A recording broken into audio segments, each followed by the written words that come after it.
doing so today as someone who respects your constitutional obligations for all South Africans to see. At the same time, you will be the first president to appear before the South African Human Rights Commission. Mr. President, the members of the hearing panel are myself, Andre Gaum, and Commissioners Pelile and Tuli to my left, and Commissioner Chris Nissen to my right. The evidence leading team are Advocate Lloyd Lotz to your right, Mr. Buang Jones, and Advocate Ranshu Moraka.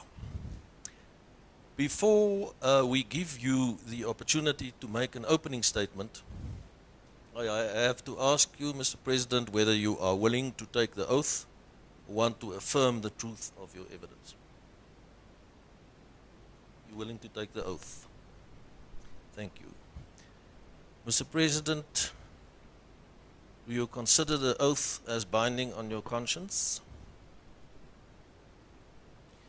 Do you swear that your evidence will be the truth, the whole truth, and nothing but the truth? Please lift your right hand and say, "So help me God." Thank you very much. You may proceed with your opening statement.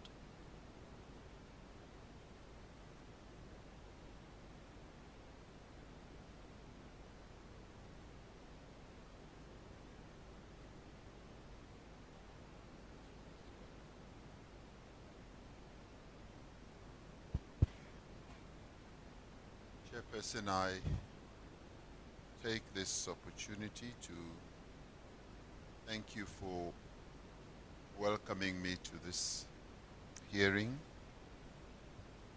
I'm also grateful for the opportunity to address the Human Rights Commission.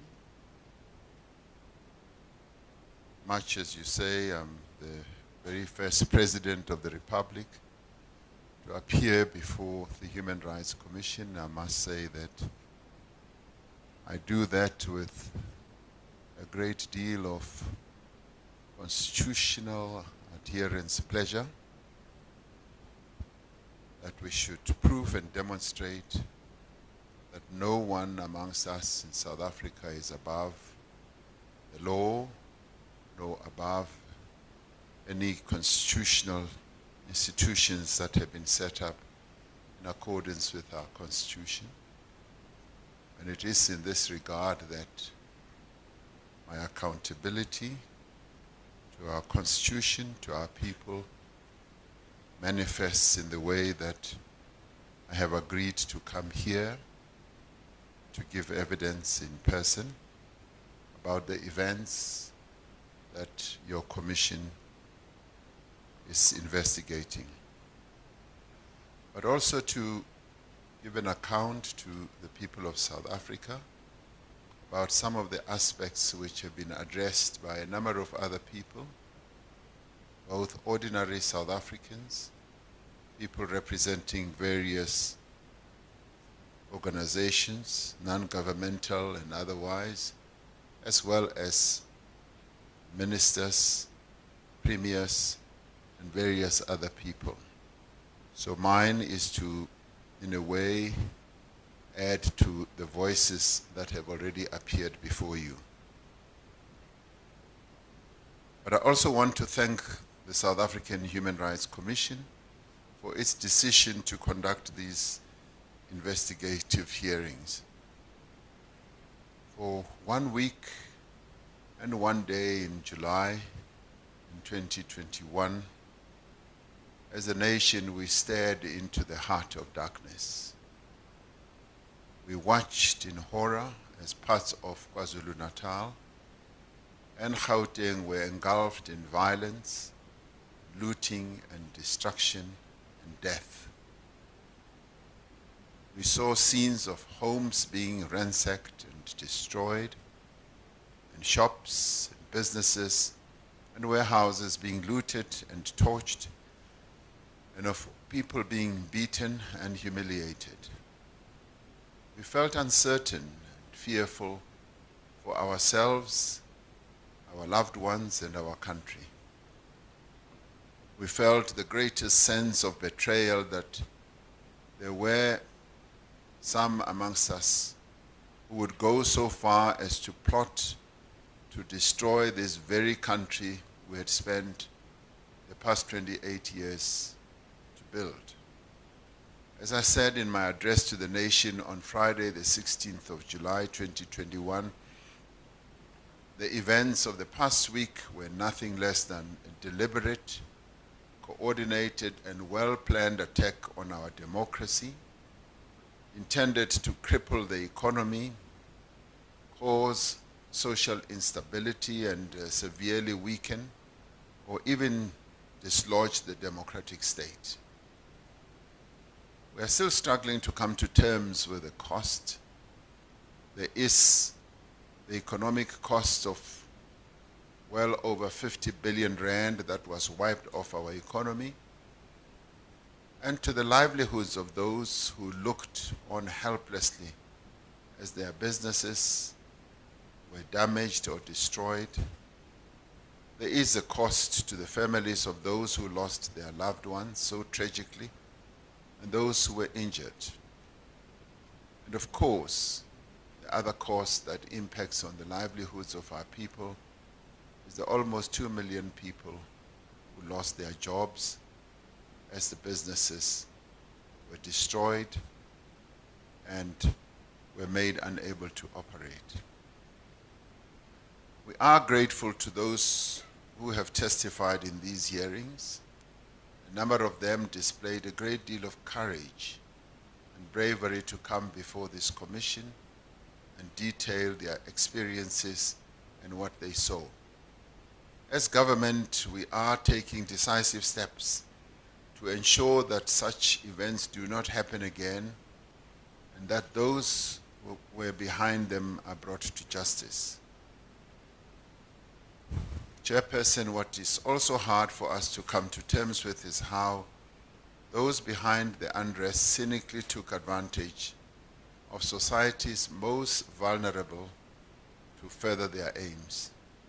As I said in my address to the nation on the 16th of July of last year, using the pretext of political grievance, those behind these acts have sought to provoke a popular insurrection.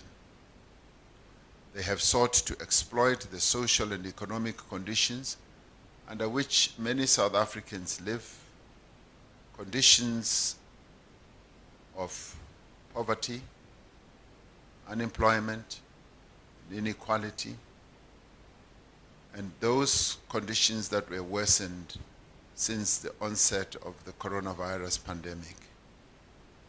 And they did this to provoke ordinary citizens and criminal networks to engage in opportunistic acts of looting. The chaos was used as a smokescreen to carry out economic sabotage, like attacks on commercial trucks carrying goods and food to various shops and places, the raiding and torching of shopping malls, factories and warehouses, and the blocking of roads and highways vital to economic activity in our country. We've heard from media monitoring and data analysis agencies these hearings how instigators led well-orchestrated campaigns on social media to inflame even racial tensions, spread fake news, and disseminate misinformation.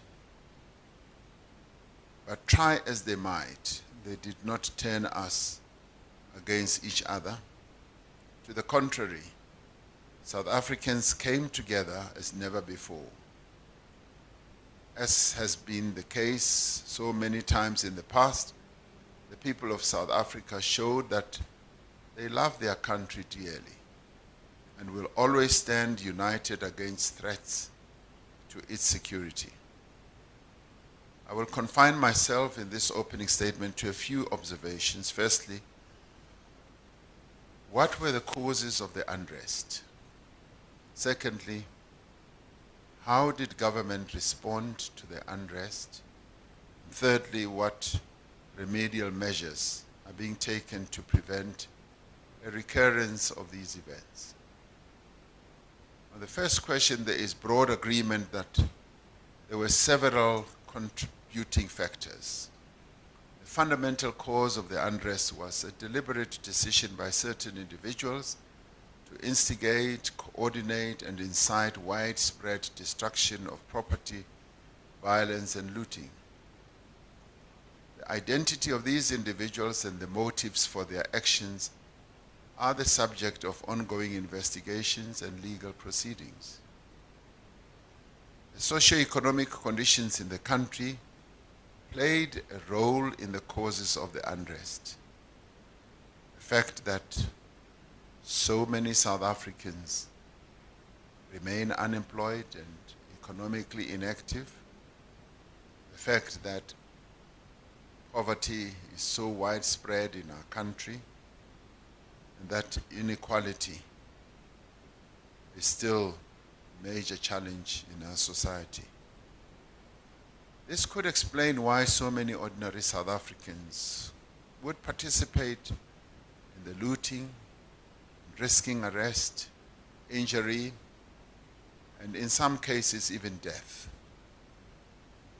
There were likely criminal elements stoking the flames in the seemingly well-organized targeting of factories, warehouses, and shopping malls, but also in the violence that broke out between certain communities in KwaZulu-Natal.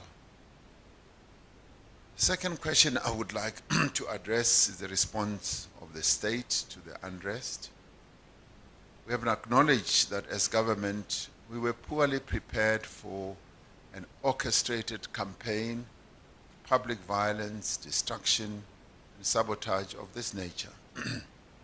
In my address on Friday the 16th, July 2021, I said, while we commend the brave actions of our security forces on the ground, we must admit that we did not have the capabilities and the plans in place to respond swiftly and decisively. What this country experienced was not a popular uprising of the poor, as the peddlers of misinformation sought to characterize it at the time. It was not the building over of discontent, or bubbling over of discontent rather, over an allegedly legitimate political grievance. It was an attempted insurrection. That economic infrastructure was targeted in the manner that it was, shows clearly that the intention was to bring our economy to its knees and thereby destabilize our economy and democracy. Regardless of their intent, it was a situation for which we were ill prepared, and in fact, we were not prepared for. While there had been intelligence reports about the possibility of instability, neither the security forces nor the government more broadly anticipated the nature, the extent, and the ferocity of these events. This was a failing that we acknowledge and which we are hard at work to address. It is also principally a failing that I also acknowledge. On the 5th of August 2021, I appointed an expert panel to lead a thorough and critical review of our preparedness and the shortcomings in our response. The members of the panel were Professor Sandy Africa as the chairperson, Advocate Mujangu Gumbi, and Mr. Slumko Sokupa. The panel submitted their report, which has become known as the Africa Report, in December 2021. It details the response of the various state entities to the unrest and identifies several weaknesses and shortcomings. It further provides specific recommendations on the remedial action to safeguard the integrity, the security and the stability of the country. The Africa report is in the public domain and has been submitted to the Human Rights Commission. Its findings and recommendations have been accepted by government, so I will not dwell on the matters covered in the report. This brings me to the third question I wish to address, namely the remedial measures we have taken and continue to undertake to strengthen and prepare our security services. To deal with the problems that impacted our state of readiness and response to the July unrest, government has taken certain decisions regarding the intelligence services and the police. The work of strengthening the capacity of the Justice, Crime Prevention and Security cluster, the JCPS cluster, is ongoing. We have begun the process, Chairperson, of filling vacancies that were vacant in the State Security Agency. This was also identified in the Mufamadi report. We will be promulgating regulations that will require the intelligence structures to provide intelligence to the National Intelligence Coordinating Committee, NICOC, so that intelligence is shared and used properly and timeously by relevant structures. We will be ensuring that the NSC meets at least every 2 months without fail. The staffing and training of the public order policing will be brought to the appropriate level. The National Minister of Police as well as the South African Police Service will be required to submit an updated report of the status and functionality of community policing forums to the National Security Council at its next meeting.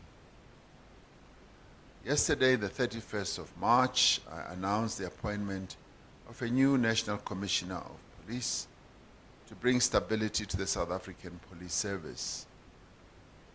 This was done as the past National Commissioner of Police time had, by agreement, terminated yesterday. As part of our work to stabilize the country's intelligence services, last month I appointed Ms. Tembisile Majola as the new Permanent Director General of State Security Agency. We have also re-established regular intelligence briefing for the President, and there are also briefings that will be taking place henceforth to premiers. There will be consequence management on conclusion of all investigations currently underway, looking into the wrongdoing within law enforcement and intelligence services. That was also identified in the Mufamadi report. One of the learnings from the unrest of July is that we need to rethink the role of the private security industry, particularly as this relates to the support to the South African Police Service. We are prioritizing the development of a national security strategy, which is one of the recommendations of the Africa report. In doing so, we will ensure there is a rigorous and thorough process for consultation. Chairperson, allow me to conclude on a matter that the Commission has raised with me, and it is the statement that the Commission says has been raised as a complaint against me when I made a statement about the role of ethnic mobilization in fueling the unrest. More specifically, what I said in an address to the nation on the 11th of July 2021. In reference to what were then sporadic but increasingly violent protests, I said, it is a matter of concern to all South Africans that some of these acts of violence are based on ethnic mobilization. continued, this must be condemned by all South Africans at all costs, as we are a nation committed to non-racialism, non-tribalism, that is underpinned by the diversity and unity of all the people of South Africa, whatever their language, their culture, their religious beliefs, and race. I understand why this statement was controversial, and I appreciate that it may have caused ill feeling to a number of people in our country. This statement was based on reports that I had received, social media posts and messages that appeared to be using ethnic and tribal chauvinism to encourage unrest. To the extent that this was happening, I condemned it. I further wish to remind the Commission that as information emerged indicating that this was not, in fact, a prominent factor propelling the unrest, I acknowledge this, and I did so timeously. In my address to the nation a day later on Monday, the 12th of July, 2021, I said, at the beginning of this unrest, there may have been some people who sought to agitate for violence and disorder along ethnic lines. We know that the majority of our people have, out of principle, refused to be mobilized along these lines. However, what we are witnessing now are opportunistic acts of criminality, with groups of people instigating chaos merely as a cover for looting and theft. The following day, this address,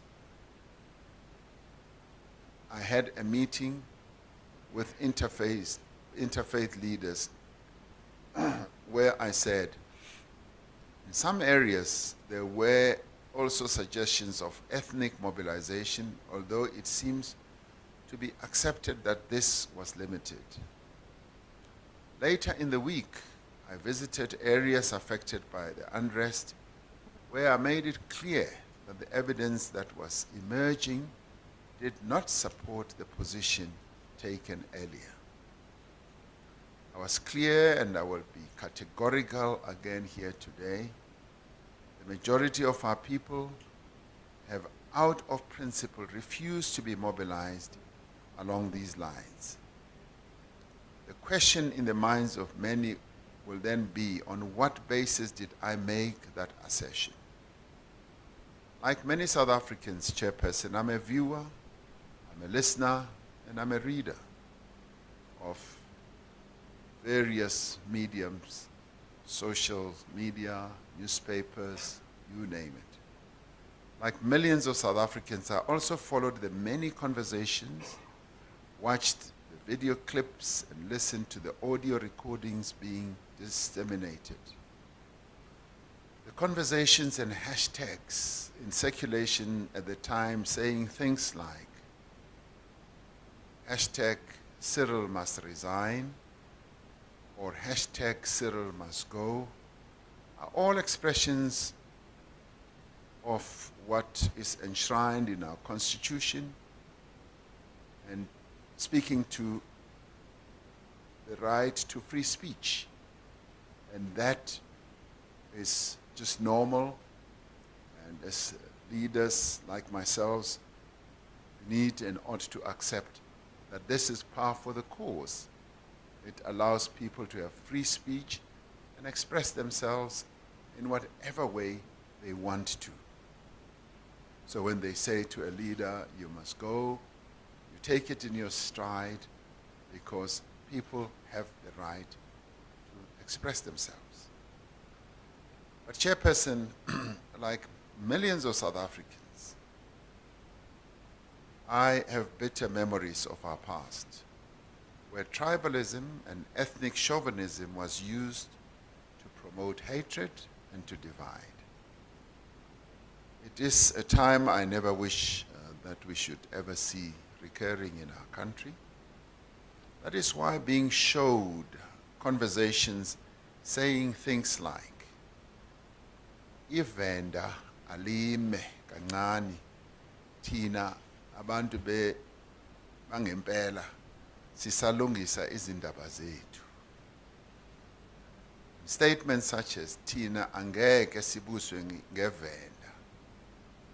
For me, that went beyond being personally hurtful. That is also why hearing testimony on day 4 of these hearings by, and I hate to mention a name, but just to make the point, by Miss Melanie Venus, the CEO of the Pietermaritzburg and Midlands Chamber of Business, about graffiti sprayed across a truck in Pietermaritzburg, depicting words such as Ramaphosa must go back to Venda, hit a particular nerve. These words gave me cause for concern that tribalism, something the founders of the organization that I lead, the African National Congress, sought to obliterate from the South African political and social landscape. In fact, some of the founding leaders said we must kill the demon of tribalism and emerge as one nation. Now, I feared that as one read all these statements and as one saw them on graffiti and places like that, that this was tribalism rearing its head. Of course, it has been proven that this sentiment was and is not shared by the majority of South Africans. And we should be grateful for that. And I'm eternally grateful for that. This is something that I have acknowledged repeatedly and will do so here again. What I do not agree with, however, is the allegation made in complaints received by this commission that what I said could have led to the escalation of violence and looting. A proper reading of my statements over those days, the chronology of when they were made, and an examination of the events that took place clearly show this cannot be plausible. Notwithstanding this shortcoming of the state's response and culpability for the violence and destruction, this level of mobilization must lie with those who planned them and carried them. What emerges most clearly from this terrible chapter, Chairperson, is the determination of South African people to resist efforts to tear our country apart. It was our people who peacefully and within the law worked to restore calm and protect lives and property and infrastructure. The assault on our democracy failed because people of our country would not allow it. We must take action on the lessons that we have learned by strengthening the capacity for our law enforcement and other agencies to deal with any acts of this nature. We have already taken steps to do so, and further actions will follow. This is what the South African people deserve. This is what those who lost their lives in the tragic events of July 2021 also deserve. It is my hope, Chairperson, that these hearings will enable the country to move forward with confidence and hope, and that as a society we realize that we must do everything within our means to ensure that the events of July 2021 are never allowed to happen ever again. I'd like to thank you. Thank you. Thank you very much, Mr. President, for those introductory remarks. And if those remarks can also just be made available to the panel and the evidence leaders, that would indeed be appreciated. So I understand that as far as the evidence leading team is concerned, Advocate Lloyd Lotz will start with questioning. Over to you.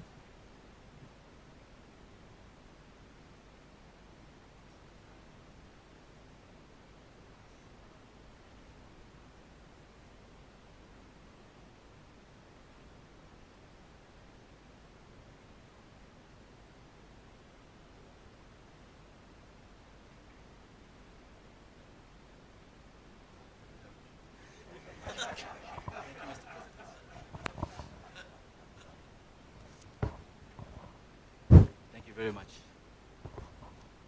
And yes, thank you very much to the panel, Chairperson, and good morning again to the panel and of course to the President. Before I begin, Chairperson, I'd just like to admit the President's bundle into evidence, and we shall also collate the opening statement of the President once shared to the bundle. I believe that the bundle has also been placed before you, and it has 9 parts to it. And of course, in those 9 parts, key to that would be the President's sworn statement in part number 4, and of course, we had also attached other statements, in fact 2, which was the statement of the Minister of Police, because it's relevant, and of course the sworn statements of the former Minister of State Security, and the third one, the former Minister of Defense, in relation to some of the questions that we'll be asking. We had also added the high-level review panel that the President made reference to in his opening as well. Just like to admit that, Chairperson. Yes, thank you very much. That's a file we received this morning, I think. Yes, so that is admitted as evidence. Thank you very much. Just a brief contextual note. As the President would be aware, and of course everyone is aware, that the Commission is established in terms of the Constitution and derives its powers and mandate from the Constitution and of course the South African Human Rights Act. This hearing, investigative hearing, was constituted in terms of that Act and of course derives its powers from the Act, and hence the terms of reference that were created in terms of us really getting to the bottom of inquiring on the causes of the July unrest, the causes of the racially motivated attacks and killings in the country, and the causes of the apparent lapses in law enforcement by state security, particularly the SAPs, and of course the role of private security and the socio-economic, spatial and political factors. We've heard, Chairperson, time and time again during these hearings, how the July unrest was unprecedented. And of course, even in the expert panel, or the Africa report, there were conclusions made about these, or this unrest being the most expensive in the history of South Africa. And of course, this is equally true to the cost of human rights, beginning with over 350 people that died as a direct result of the unrest. And of course, we also know that the majority of those who lost their lives were black and poor. Many were young. And we also did note that the youngest victim was 12 years old. And of course, this is sobering in that we recorded that the death toll of the unrest was actually 6 times that of the 1960 Sharpeville massacre that we commemorated last week during Human Rights Day. And of course, it's important because of, as the President has put it as well, in as far as the cost of life, which is quite significant. Now, as I conclude my contextual note, it was against this background, including what the President highlighted in terms of unemployment, inequality, poverty, that the Commission decided to actually establish these hearings in the terms of reference that I alluded to. And of course, this was both in terms of the unrest itself as well as the impact of the unrest on human rights. And I'd like to highlight that. And we've heard testimony across the spectrum from civil society, victims, different ministries, business, academics, scholars, and the like. As guided by our constitutional mandate, in as far as this hearing is concerned, and what we seek to do this morning, Chairperson, we also acknowledge the President's welcome and endorsement of the Unrest hearing investigation last year. So what we will do as I conclude on that note is to highlight the roadmap of our evidence this morning, and that evidence to the President that we will question the President on will cover a variety of themes. And these themes are briefly on the expert panel report or the Africa report, and we'll make reference to the sworn affidavit of the President as well. We'll then traverse across the themes of the police, defense, state security, the social economic impact and racial violence, the NPA and justice, and of course then we'll conclude with the role of the Commission and the recommendations. And perhaps lastly, again, because the President mentioned this and addressed this eloquently in as far as the complaints that were laid with the Commission. These, of course, were specific complaints that were laid with the Commission and were also dealt with in terms of our complaints handling procedures. And it was, of course, appropriate, given that we're having this hearing, for those complaints to be brought to the fore. And we will, of course, as you've addressed them, there may be one or two points to raise about them. Chairperson, I will then proceed to begin with my questions. Thank you. Mr. President, I'd like to I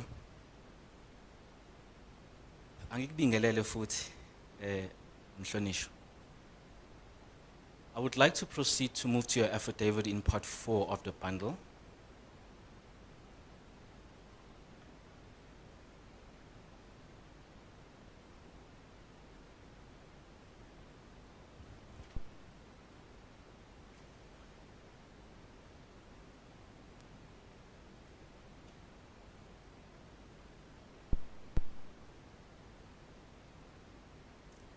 Thank you.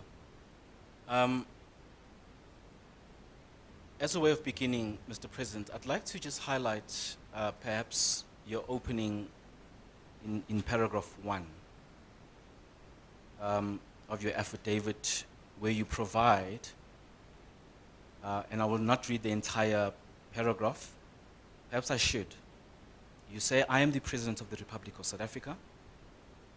I am the head of state and the head of the National Executive in terms of Section 38A of the Constitution of the Republic of South Africa, 1996. Now, it's common cause, Mr. President, that as head of state, you're also the commander-in-chief. You are the head of the cabinet.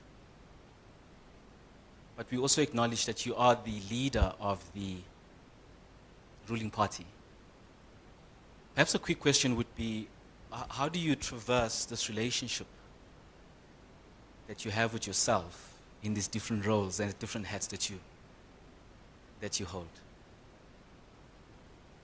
Particularly in as far as that relationship, speaking to that paragraph 1, that you are the head of state. At the same time, you are head of cabinet, the executive. You are also commander-in-chief. And of course, you are the head of the African National Congress. Thank you.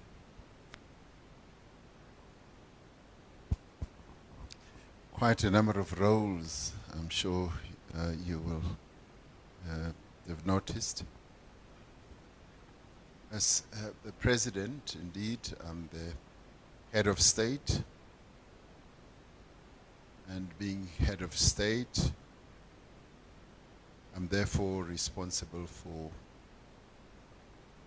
as set out in the Constitution, for a number of tasks that are given rise to by that Constitution as the leader of the nation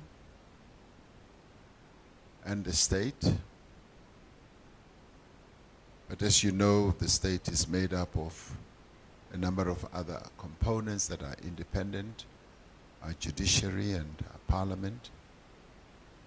And there are a whole number of other components as well, but those stand out as the key outstanding ones.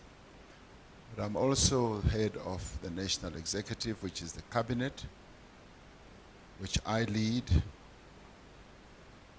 And you're absolutely right, one of my tasks as head of state is that of being commander-in-chief of the armed forces or security forces of our country. My leadership of the governing party is a separate matter, which is separate, that speaks to the separateness, if I can use such a term, of party and state, because party plays a particular role, as in the case of the party I lead is the governing party. So that should be put separately. And I guess what we are largely here about is my role as President, Head of State, Head of the National Executive, which is Cabinet, and Commander-in-Chief of the security forces of the country. It's rather than having a number of balls in the air all the time, as one plays all these roles, but they are all collectively combined and in a way indivisible as well, apart from that of being the head of the governing party. Thank you. Thank you, Mr. President.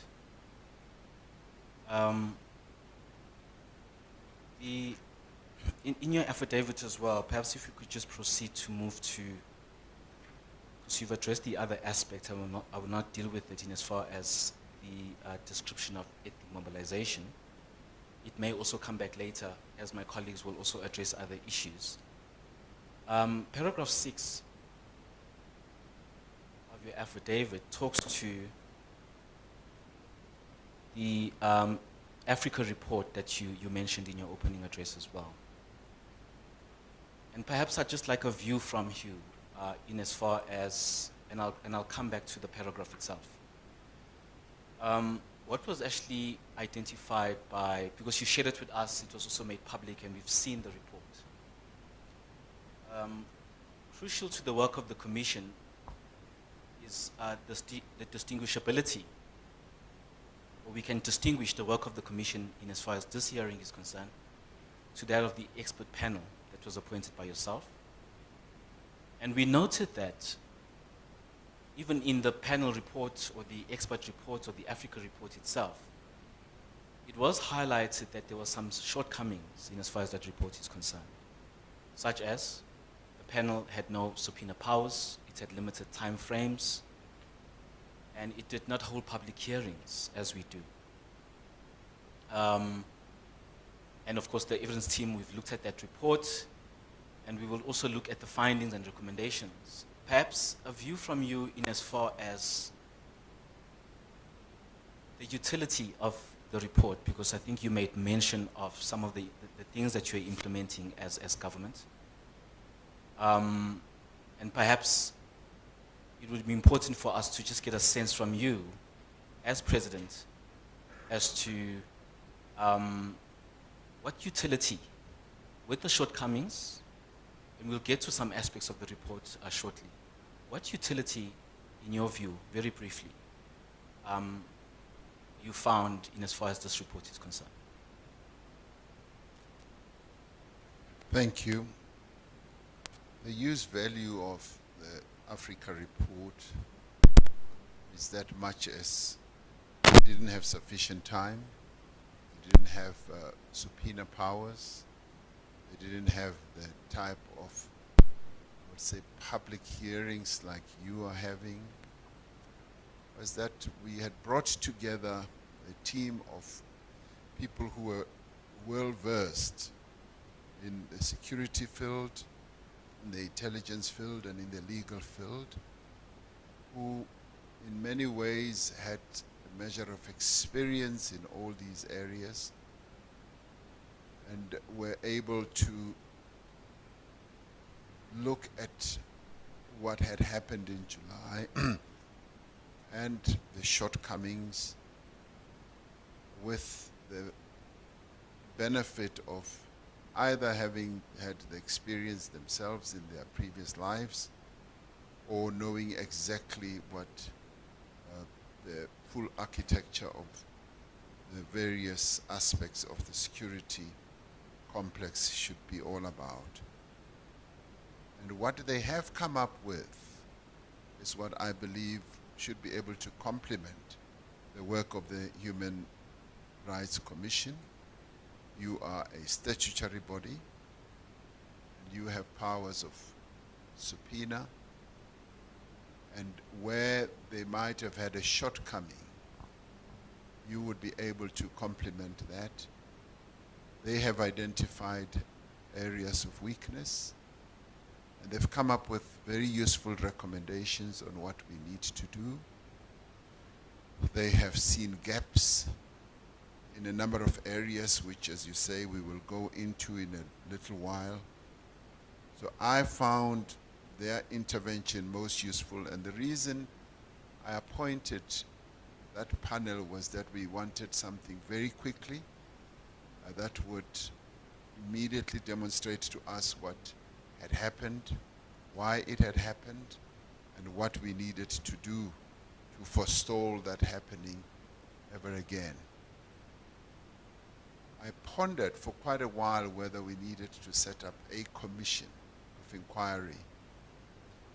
And I decided against that because commissions being what they are, the processes are elongated and they take too long even to come up with outcomes, as they are often thorough and as they often go deeper and deeper. So we thought that, as I expected, there would be other inquiries. More specifically, I did somehow know that the Human Rights Commission would want to conduct an inquiry as the rights of a number of people had been violated. So for me, it was a welcome intervention on the part of the Human Rights Commission, but I saw it as complementary to what the panel was working on and has finally come up with. Having done so, and you say what was the utility or the use value, having come up with their report and recommendations, I believe they have now enabled us to embark on a much firmer and stronger journey, which we needed to embark upon. Not that the gaps were not evident, but we've now been able to do so with a measure of determination as we are now proceeding to implement both the Mufamadi report, as you will come to that, I guess, as well as this one. And indeed, let me immediately postulate into the future that when the Human Rights Commission also comes out with its own report, whatever the recommendations would be, they will also add up to the number of proposals that need to be taken forward. So I saw and I see their report as being very useful. Thank you. Thank you, Mr. President. Perhaps I had mentioned that, perhaps earlier when I asked the question, that what I was looking at was covered in paragraph 6 of your affidavit, and it goes on to paragraph 8 as well. We don't need to go through it, because those two paragraphs in particular, you highlight the significance of the report, although in fact you also highlight some of the shortcomings that the report has identified. And we'll traverse a few of those just now, but you also link that to our terms of reference, which I thought was quite interesting. And perhaps as I move to looking into the issue around policing, because I think you covered aspects of it in your opening as well. Section 205(3) of the Constitution eloquently provides that the object or objects of the police service are to prevent, combat and investigate crime, and to maintain public order, to protect and to secure inhabitants of the Republic and their property, and to uphold and enforce the law. I know that Mr. President knows that very well. And I'd like to dovetail that statement or that quotation from the Constitution with a question that goes into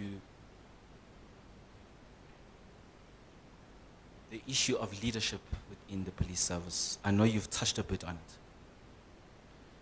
We've heard evidence, and some of this has also been out in the media, and some of the evidence we heard was about the instability in the leadership of the police service, and of course, the relationship between the former commissioner and the Minister of Police, which was said to have contributed or was a contributing factor to the inadequate response of the state to the unrest. However, we've also had evidence of the structural failings within the police. Noting that you have acted in the way you've acted, as we heard you yesterday, we now know that we have a new police commissioner or national police commissioner. However, the structural issues, perhaps as identified and flagged, perhaps remain. Issues of underspending, lack of capacity, lack of training, poor coordination. Very briefly, Mr. President, because I'm going to take you to specific aspects, but very, very briefly, what is, and of course perhaps this question is already answered by what the action that you've taken yesterday, and what you said today, but what other long-term or medium to long-term actions is the President going to take to seek to address some of these long-standing structural failings or issues or challenges in SAPS? Thank you. The Africa report correctly highlights the challenges that were identified, some of which led to some of the causes of unrest in the way that we were not able to handle them as well as we should have. And it does so in a pointed way, and in a way that I found most useful. But also having raised having raised those challenges, to then point us to working immediately on solutions. And what were some of those? Failure to fill posts, vacancies. There were too many vacancies. Posts in positions that should have been filled, that should have been most effective. They highlight, for instance, in the crime intelligence, failures such as the public order policing not having reached the levels that were anticipated, too much centralization of the public order policing division, if you like, where they were all just located in one area and were not able to respond quickly to events that would happen in other parts of the world, or of the country rather. Gaps in training, and also gaps in coordination, proper coordination even within the structure itself. And ensuring that there's sharing of information, that information of, say, intelligence nature is properly shared amongst those various arms that are meant to deal with the matters of security. And of course, the other problem, Chairperson, was that over the years there's been a hollowing out of really good and capable people. And we cannot discount the period of state capture and the impact that it had in hollowing out and in denuding our state of really capable people, some who left as a result of either being pushed out and some who left in exasperation. So all that just continued to weaken the various components of our security establishment. Now, that having been identified by the Africa report has immediately given rise to what needs to be done. And your question is, I think, saying, what is it that would need to be done? Of course, we need to have a proper synchronization of the relationship between the National Commissioner of Police and the Minister of Police, because when the two work well together, then it behoves well for the police service as a whole. Secondly, that there should be a very clear national security strategy that will speak to what needs to be done, and obviously that needs to be approved and debated and also given the green light at the National Security Council. And of course that there should be coordination, very good coordination. And once we have a system and an architecture, the security establishment that is well structured, well managed, well led, and well coordinated, I think the other things fall into place, such as you correctly say what the Constitution says, to prevent crime, to get the people of South Africa to feel safe, to deal with crime, and to ensure that there's rule of law in the country. So all that then becomes so much more better. And I think, Chairperson, the value of the Africa report, much as it comes after a really horrendous and devastating event like the July unrest, begins to point us in the right direction. And I believe some of the things that are also in the Mufamadi report. And in anticipation, I also believe that the recommendations that will come from the Human Rights Commission will also be very useful. You may recall that we've made a very clear and definitive commitment and start. In the State of the Nation address, we focused on the issue of security and what now needs to be done going forward.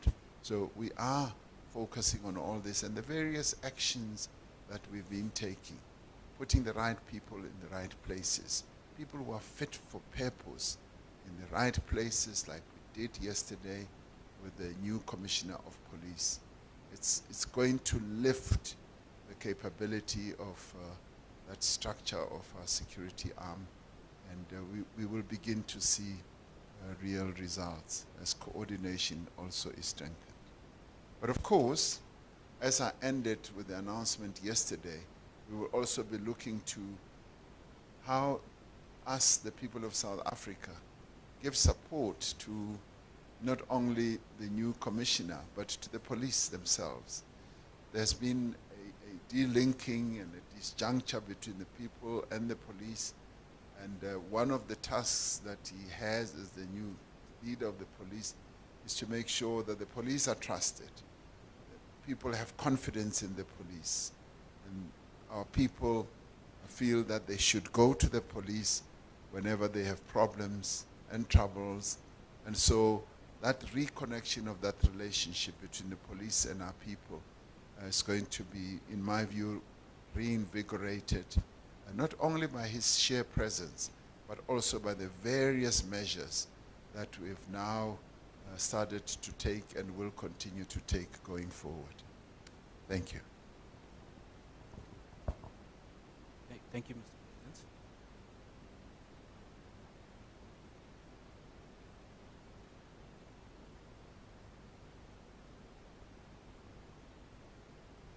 I can help you with this one.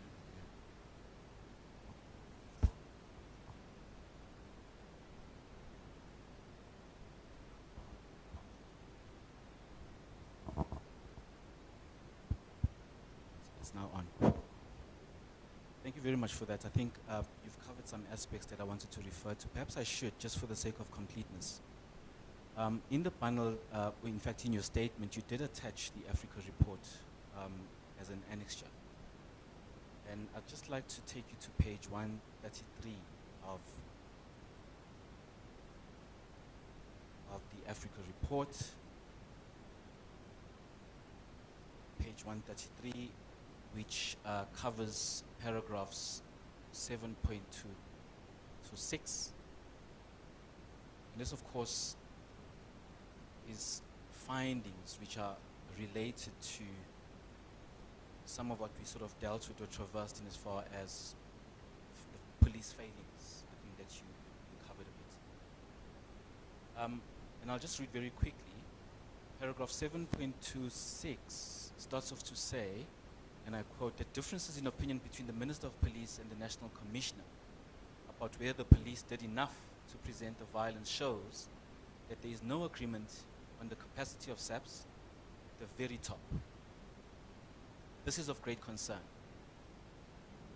And the reason why I'm zooming into that, I think, in fact, Minister Cele, when he gave testimony, in fact, even in his affidavit, he did highlight some of the challenges within top management of SAPS, which also perhaps led to some of the critical information and intelligence, as he called it, not having being received by him.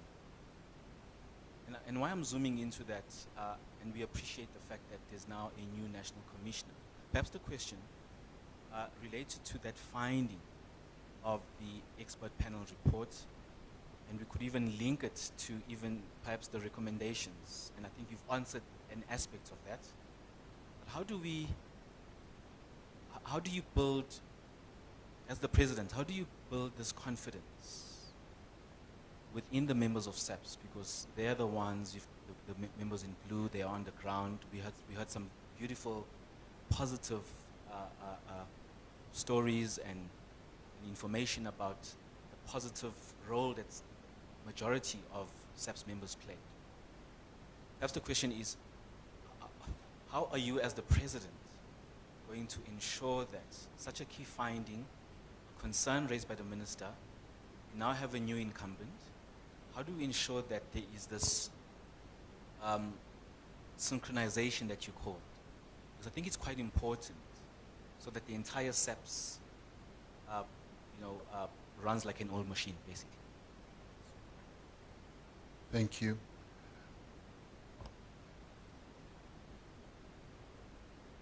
Clearly, the Africa report identified a problem here, and that manifested itself in the way that the minister and the commissioner are not working well together. And I guess going forward, and as it should be in every government structure or department, is that ministers have an oversight role. play an oversight role, ensure that one policy is formulated, policy is implemented, and that your functionaries, who are your directors general, and in this case it would be the police commissioner, are the operational people who must then execute and implement policy as given by cabinet through the minister. And once that relationship is well calibrated, then it makes for peace, it makes for good performance, and that also makes for better outcomes. And I think once there are challenges in the way that that relationship manifests itself, you do have problems. So what we want to see as we move on is that the police must do their work, and the minister must actively play the oversight role to make sure that, one, the work is done, the policies are being implemented, and that there are good outcomes. Where the outcomes are not in place, of course, the minister is the one who must pull everyone into order and say, we are not seeing the outcomes, because his role or her role is that of being an oversight person. So we will be ensuring that that relationship is well structured, it's well calibrated, as to give rise to those types of outcomes. I'm confident that we will be embarking on that type of trajectory.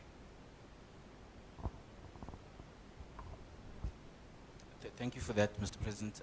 Perhaps linked to what you've just said now, and I'm glad you raised it, because it was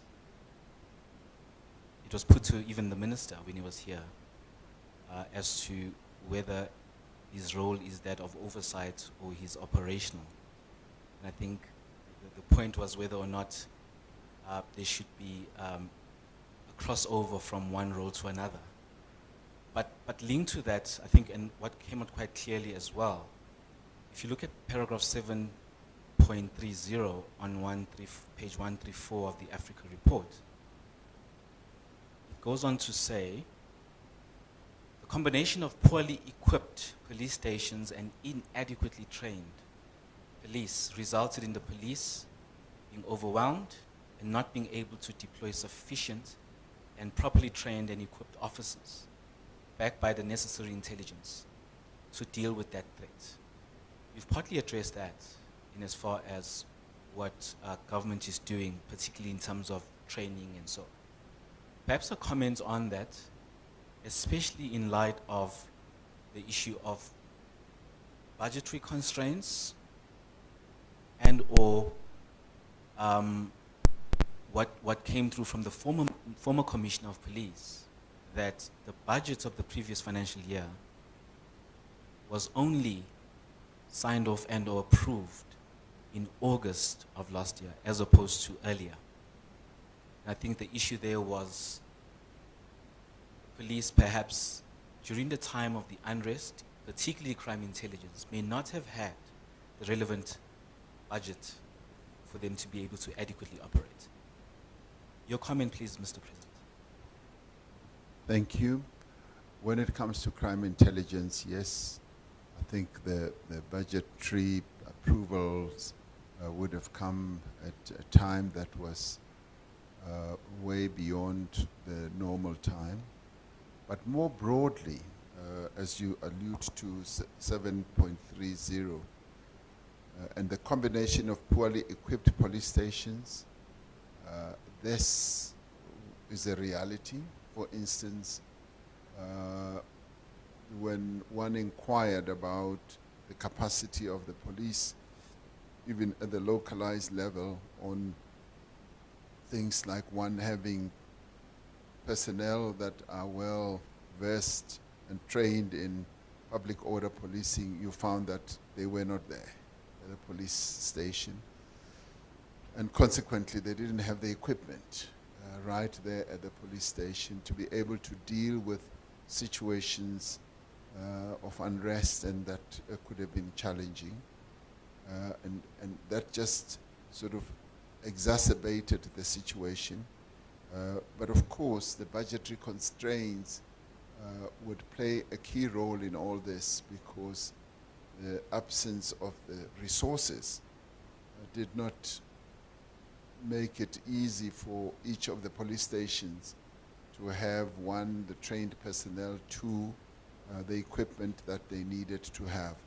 And this resulted in the police, as said in the report, being hugely overwhelmed and not being able to deploy sufficient and properly trained and equipped officers. I mean, there is talk of, at one police station, I think it was in Soweto or Jabulani, the police station is just right across the shopping mall. And the police just stood and watched as this whole drama was unfolding, because they were incapacitated. They didn't have the wherewithal themselves to be able to ward off the hordes of people who were coming into the shopping mall. So we accept those types of shortcomings, and it's good that the Commission, or rather the Africa report, has highlighted these, and this immediately tells us that in the various reform process, as we strengthen the police service, we should be able to deal with that. What we have done, and I did allude to that in the State of the Nation address, is that we are going to further capacitate the police and give them further funding so that they are able to address these resource shortcomings. Because the security of the people of South Africa should really be uppermost in our minds. So more and more we are going to be able to deploy more and more resources, and that is why in the resource area we're going to now train, and the first horde of people to be trained is going in today. The 12,000, and moving on, more and more of them will be trained. Public order policing is going to be focused on more resources for the various equipment that the police need to be ready for any occurrence. But then again, so that the unrest that we saw in July does not occur again. Thank you. Thank you, Mr. President. Perhaps as a follow-up on that, because I think the Minister, Mr. Cele, raised this issue as well, that you could have 1 million or over 1 million police officers or more.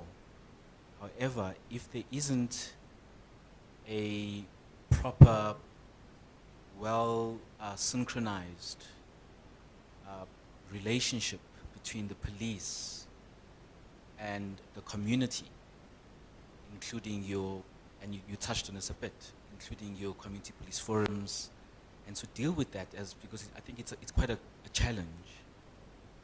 How do we,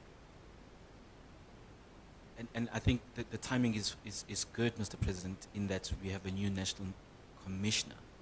But as the president, and having seen, because this is also covered in the Africa report,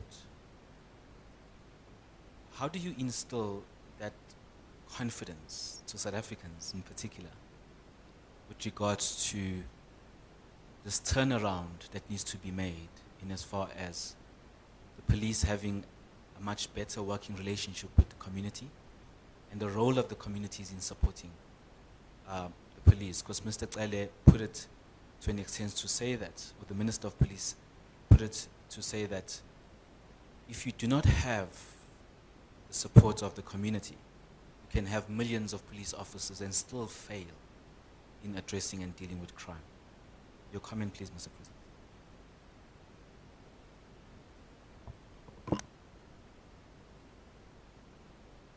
One of the issues that the Africa report addresses is the issue of building confidence between the people and the police, and how we can take steps to do so. And one of the key ways of doing so is to resuscitate and strengthen the community policing forums.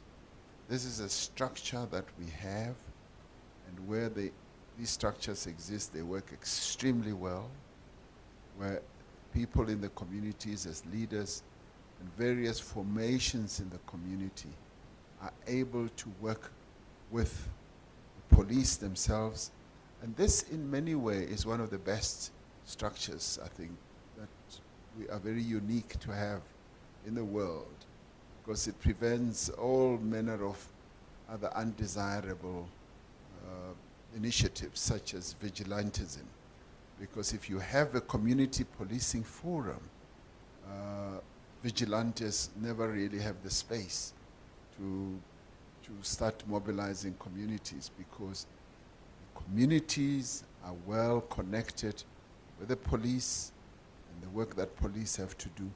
And the police themselves are keenly aware of the challenges that our people face, of criminality, of gender-based violence, and a whole range of things. So if every community has a community policing forum, and the police themselves participate in it actively, then that behoves well for the police. Yesterday, when we appointed the new commissioner of police, I did address this issue, that one of the tasks that he is going to have is to strengthen, resuscitate community policing forums throughout the country, so that every locality in our country has a clear, if you like, strategy of dealing with criminality, where the police participate, where business people participate, where educators in schools, parents participate as governing bodies of schools, where just ordinary community leaders also participate. If we can get back to that, I am sure that we will be closing doors on criminality. And let me say, without elongating my answer, Chairperson, it is often found that people who engage in criminality are often known in the community. Thieves and robbers are often known to be members of the community, and if you go into communities, they will point them out. They will say, so-and-so is the one who did A, B, C, D. So-and-so broke into the school and stole computers. Even when it comes to gender-based violence, it is often known in communities who did what, who raped a woman or a girl, who killed a woman or a girl, and what this new invigorated way of dealing with criminality through community policing is going to do. It's going to enable us as a community, as South Africans, to deal more in a very connected way, in a collaborative as well as in a cooperative way with criminality. So with the leadership of the police being infused with this notion that we should reconnect with our people, I do believe that we'll be able to get rid of all these very undesirable institutions or structures that are set up. It will only happen if police and our people work together through policing, community forums. Thank you, Mr. President. That's encouraging, and I'm not going to go deeper into it because it's covered in the Africa report. It's part of the recommendations, and you've embraced those recommendations, and you are beginning to implement them as well. In the interest of time, and of course my colleagues need to still traverse other aspects. There was, in fact, you highlighted this at the beginning, the challenges that we are facing in the country: poverty, inequality, unemployment. What we saw in the unrest as the police were dealing with the criminality and so on, the looting and so on that happened, there was a decision. Perhaps we saw this sort of concerted action being implemented where some police were destroying or publicly destroying foodstuffs.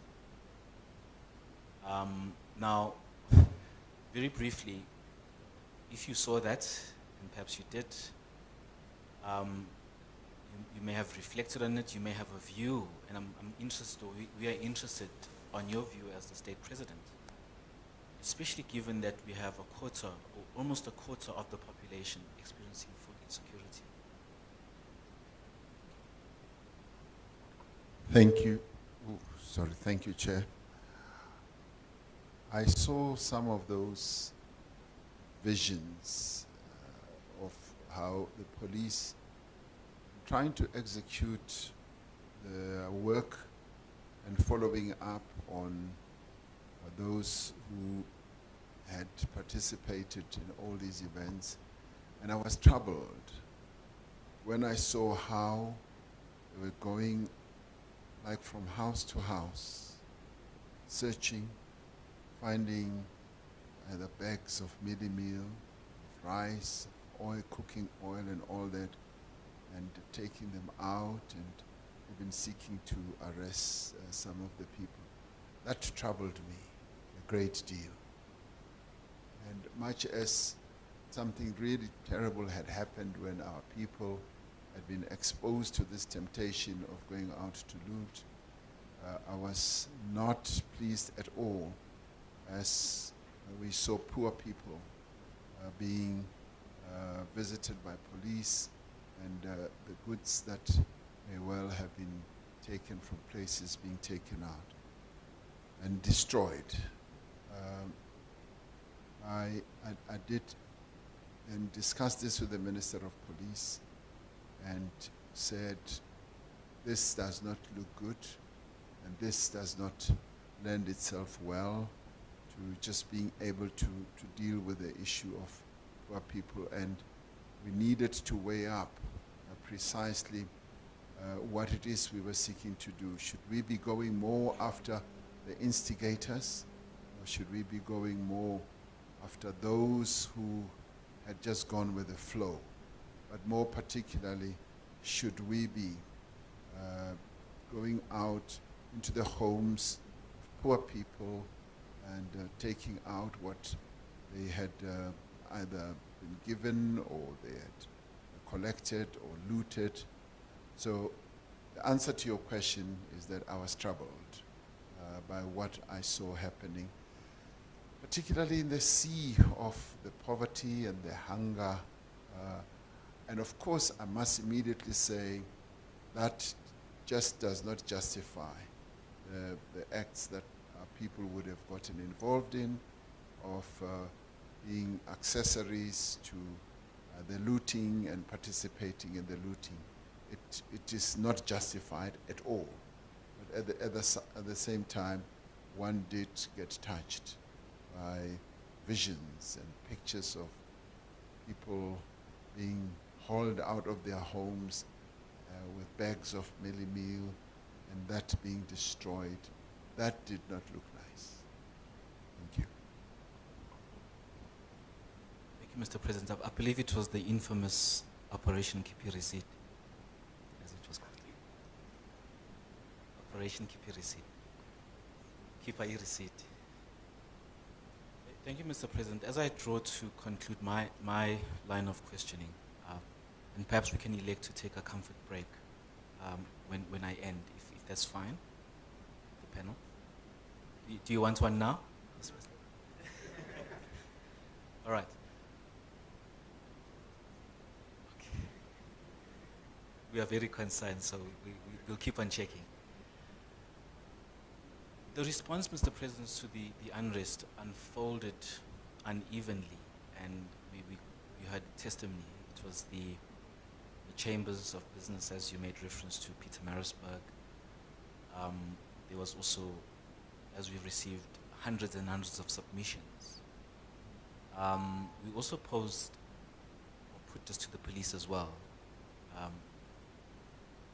provincial commissioner and the minister as well. So when the unrest or the response, the evidence we've heard is that the response to the unrest unfolded unevenly from a spatial perspective, noting our history, etc. And police having to make decisions, perhaps difficult decisions, about which malls, which areas to protect, and which areas to let or allow to burn. As we heard about, as an example, the mall in Guamashu, which you did see, was allowed to burn. The pavilion, which is right close to the N3 and close to your suburban areas, was protected, well protected. Now, given the spatial social challenges that we perhaps have and which remain because of apartheid, how do we close that gap? And perhaps it's also a structural issue, but how do we close that gap? And specifically, as there's a relationship with the private sector, and you've touched on. Just a second. Chairperson.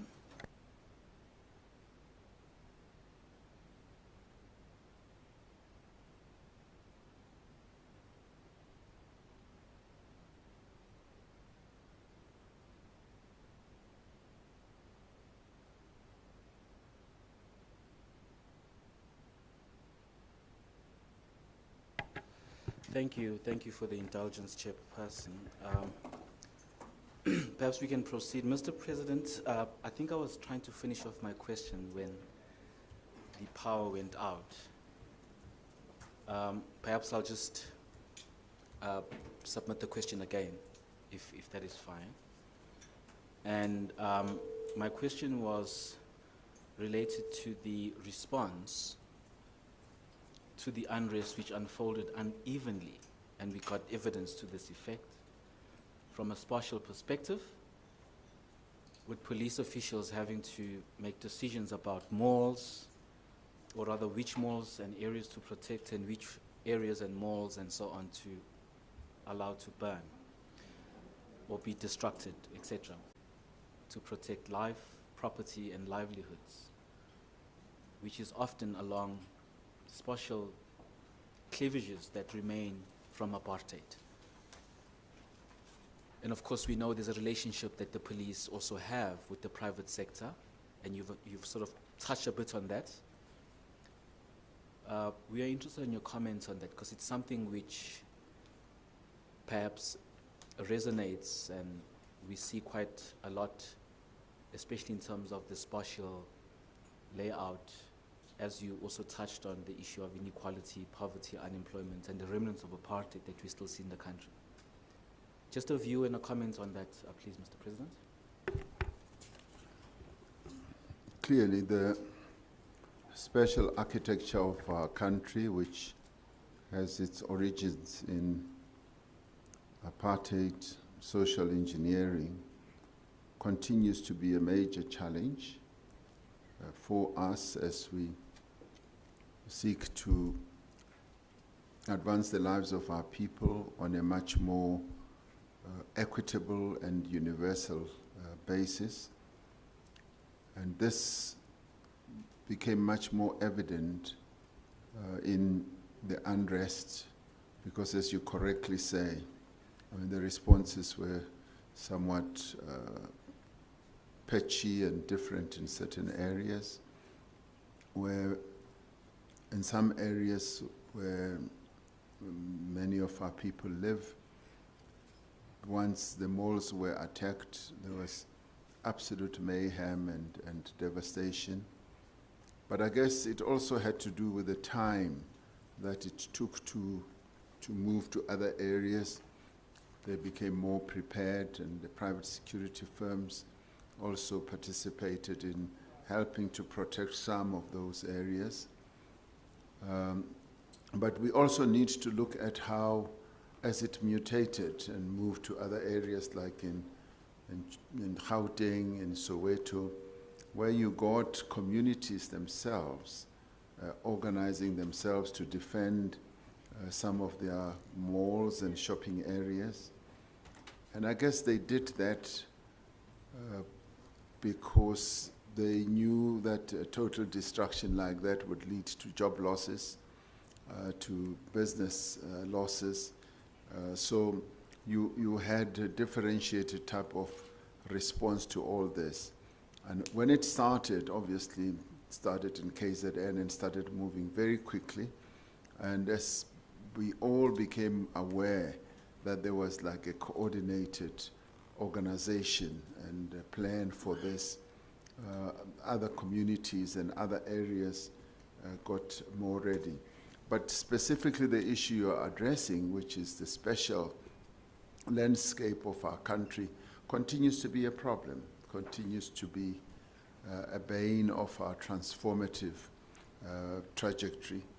It's something that we have not, I would suggest, paid sufficient attention to in the past. What we needed to do is to focus more on how we re-engineer from a spatial architecture or landscape point of view so that we can all live up to the ideal set out in our Constitution of being properly united as a nation, social cohesion, and also embracing one another with all the diversities that we have. At a special level, we have not really succeeded in doing so, and the problem is, even with our developmental trajectory, we still continue to exacerbate that. So more and more realization has dawned on us, and we're now going to be embarking on various infrastructure and community living projects that will crowd people in, particularly to live within the more city centers, where it is much easier for transport costs to be brought down, for opportunities for employment to be more available, and for people to live together in their full diversity, rather than forever and in a day just black people, especially Africans, to live in the far outer side of town. So that is the plan in terms of going forward, and I would say that would help in reducing poverty and also dealing with inequality. Thank you.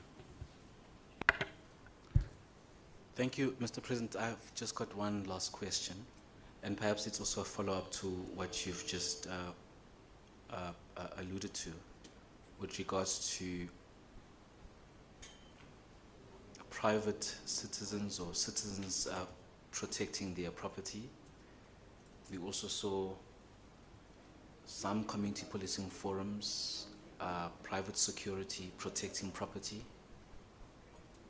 And we heard evidence in this hearing during the Durban leg, or the KZN leg rather, of allegations of community policing forums being involved in attacking and killing black people within the Phoenix and surrounding and other areas.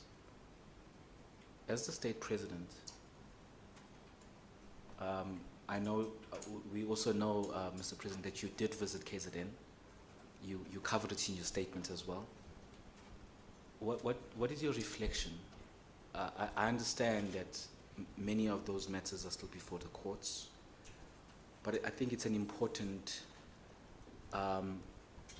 anecdote for us to note, given the number of people that died, particularly within the Phoenix and surrounding areas. There was also some people that died in Pietermaritzburg, even young people. What is your reflection, perhaps comment and reflection on that? Thank you. Well, the events that ensued in the Phoenix area in KZN are not events that we can be proud of as a nation, and in fact we have to condemn them, because There were actions of vigilantism that seemed to rear their heads. Those who purported to be defending, as we saw, turned out, and as you correctly say, the matters are still before the courts. Some of them purported to, or they are purported to have been more racially biased, and lots of lives were lost in that area. And the real concerning part of this is that it exacerbated racial tensions, because it seemed like it was one race taking action against another, and in this whole conflagration, that was one of the most undesirable aspects of it, because it resulted in a number of people dying. Suppose the courts are going to fathom precisely what actually did happen in this regard, because a number of people were arrested, and people who relied on self-help measures rather than utilizing the framework of the law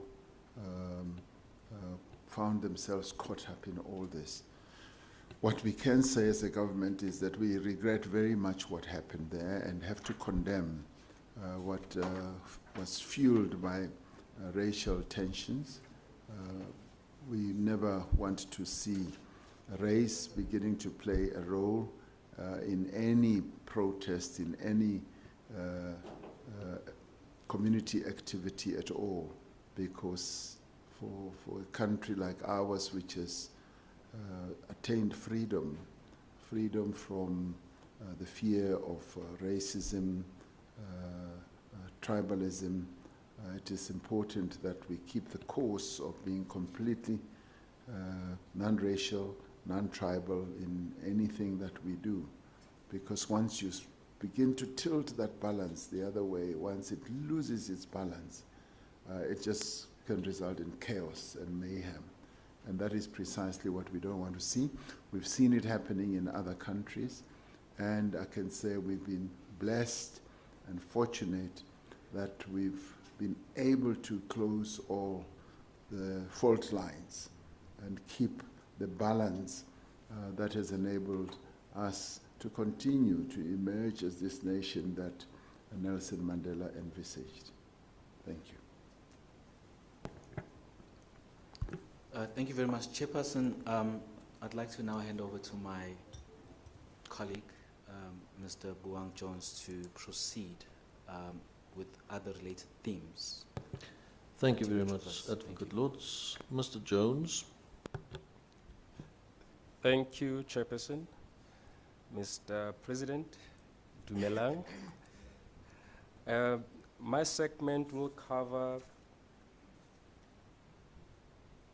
state security, socioeconomic issues, and the defense force. Maybe to start off,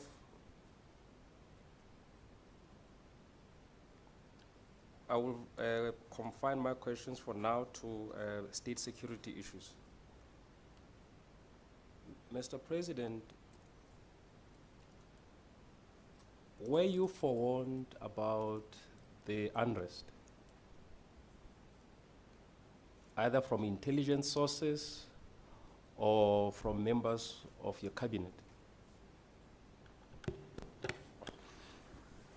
The events as they manifested themselves, and the scale and intensity and the ferocity was unforeseen. What we had gleaned from some of the reports was that there were protests, there were signs of unhappiness, particularly over the incarceration of former President Zuma, but none of what happened and ensued and the targeting of malls, infrastructure was foreseen. So that never surfaced in any of either the reports or the indications. And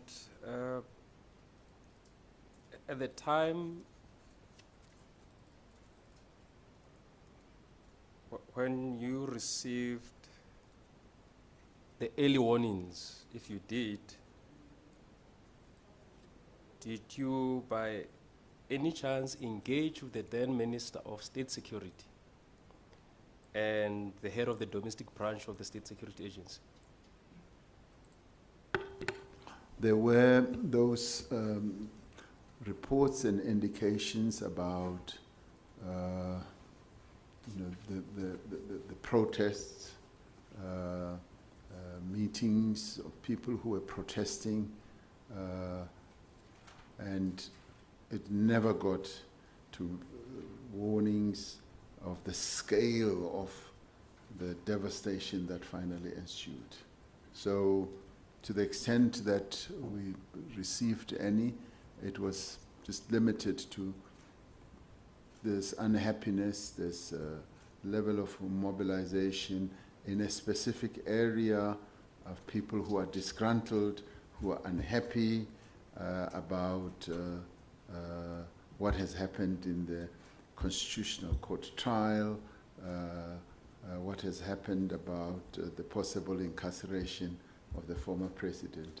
So it was some of those types of reports that came through. Before the unrest,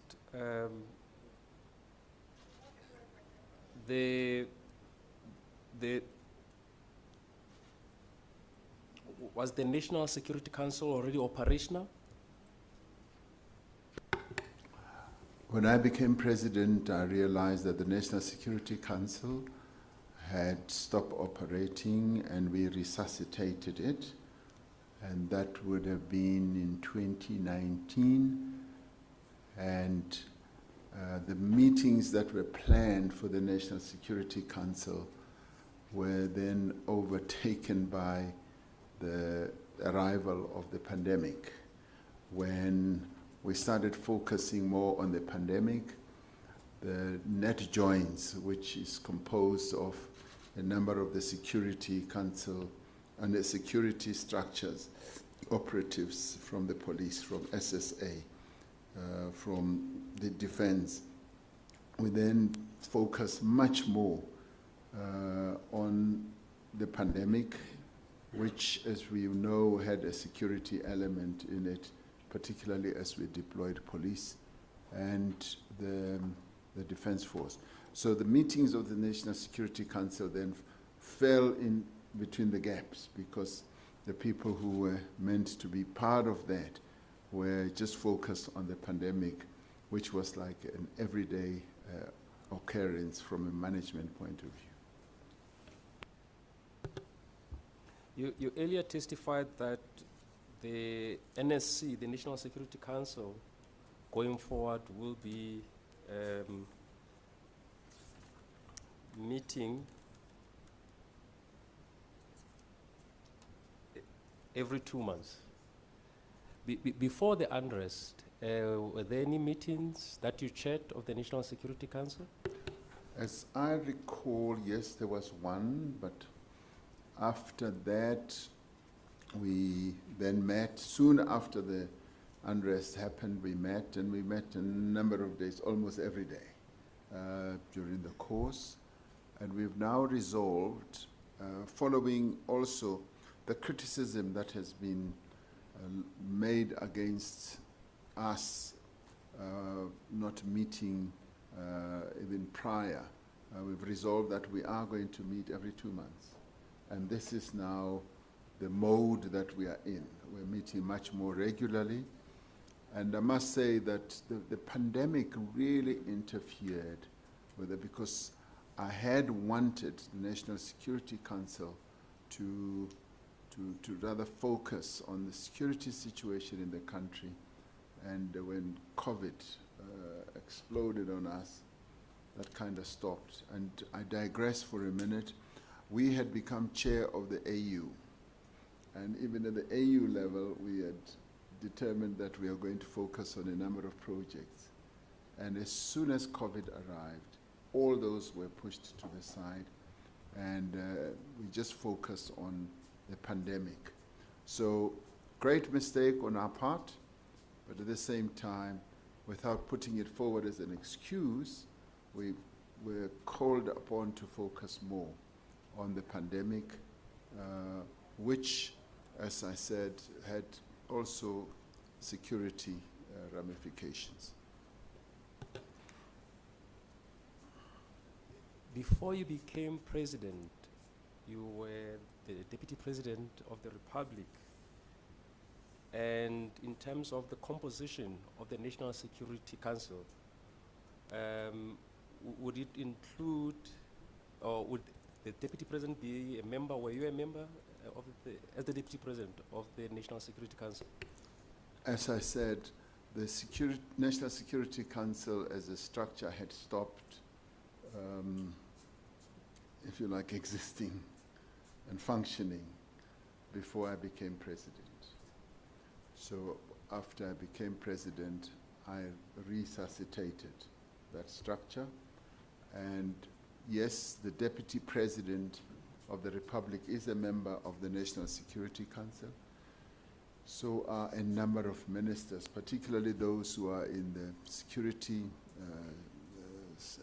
complex, as well as others whose work also impact on national security matters. For instance, Home Affairs, of course, is part of the security architecture, cooperative governance, because we've got to ensure that at a national level there is cooperative governance.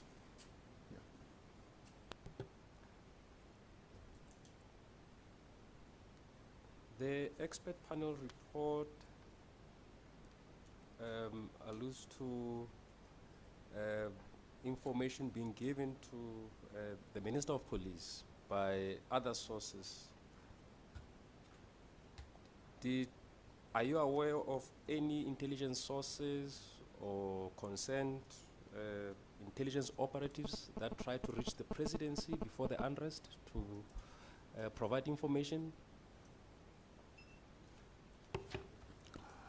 The provision of information of an intelligence nature is is provided on an ongoing basis, and some of it you would say is not that tightly structured, but it is provided, and sometimes it will come from either the minister, sometimes it will come from the DG, if you like, of state security, and sometimes it will go, yes, even to the police and all that. So prior to the unrest, the sum total of the reports, as I was saying, were around this mobilization. Some of it will be MKMVA are getting together, they are mobilizing, happy with this or that, and sometimes it will be the truck drivers have blocked this road and all that.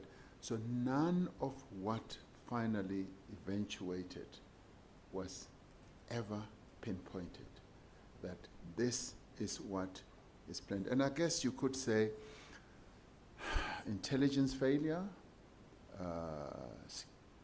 security gathering failure, should it have been known? Yes. Could it have been prevented? I guess that's one of the things that we will need to deal with. So much of what finally happened, we were not fully forewarned about it. We had the evidence of the former Minister of State Security, Honorable Ayanda Dlodlo. She testified that the State Security Agency did provide intelligence products that warned about the attacks in July, and also said that there was sufficient warning to the South African Police Service.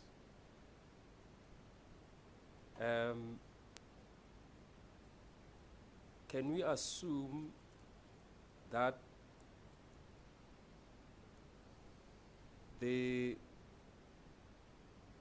lack of coordination or structured engagement between these two ministries, if there was that synchronized and structured arrangement and relationship, we would have avoided the unrest? On the one hand, Minister clearly denies receiving intelligence reports. The former Minister of State Security asserts in very strong terms that these reports were delivered to net joints, and at some point, she wanted to have a discussion with you and you are unavailable. I guess the lack of coordination has been singled out as a problem also by the Africa report, which we have conceded, which I also concede. The substance of the reports that were to be given never really alluded to finally the unrest, the details of the unrest as it unfolded.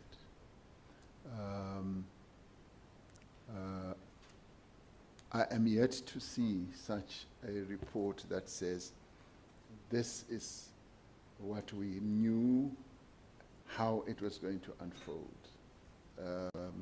I have not seen such a report myself, because it would have had to say, these are the planners, this is what they intend to hit, they will move from this mall to the next mall, and all that. Now, that was not forthcoming. And hence I say, should it have been known, in possibly intelligence parlance, you could say yes, it's something that should have been foreseen. So therefore there was a weakness there. But so was there a weakness in the coordination of the way that we functioned.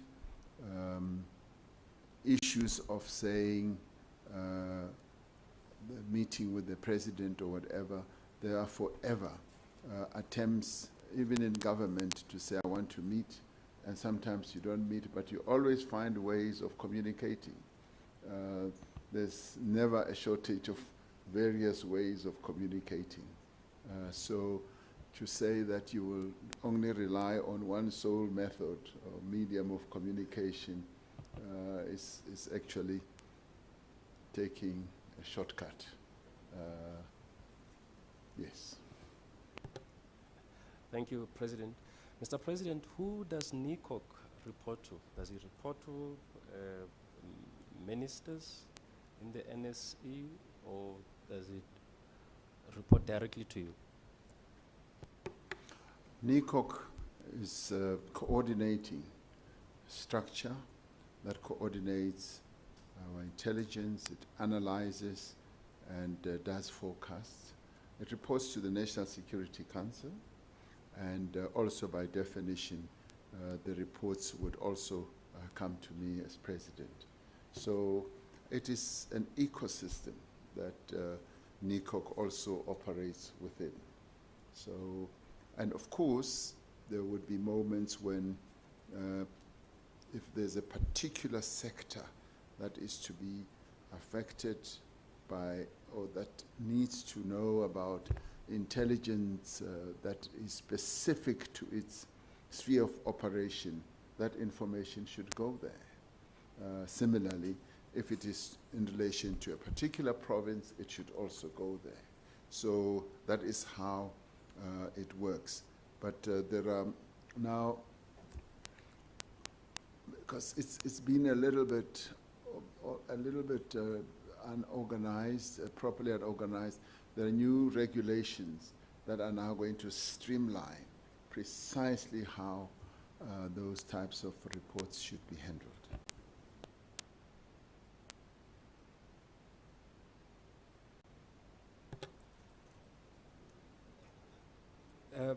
With the benefit of hindsight,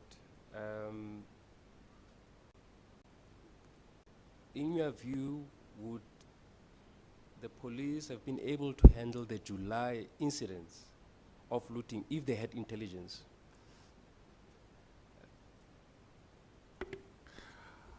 With the benefit of hindsight, with regard to the intensity and the organized nature in which it happened and the speed with which it happened, given their lack of the resources they had, given the lack of being properly organized themselves, I think they would have been challenged as they themselves concede, because the public order policing aspect was not well structured and organized. They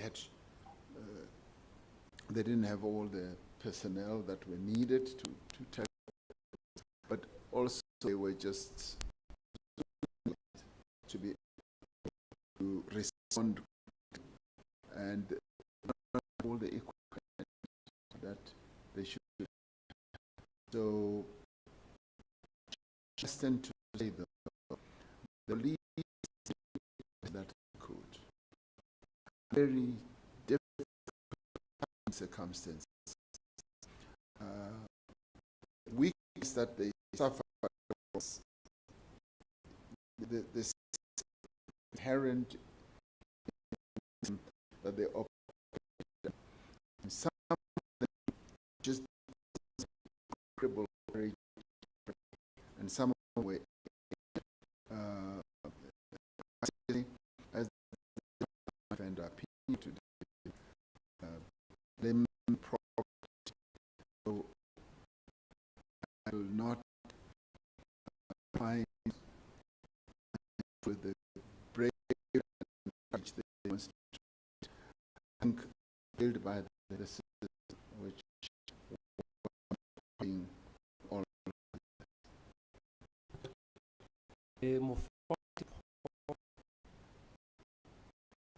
finalized in is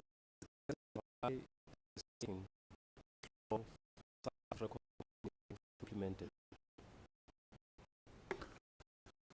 have been underway SSA to have that pool implemented, and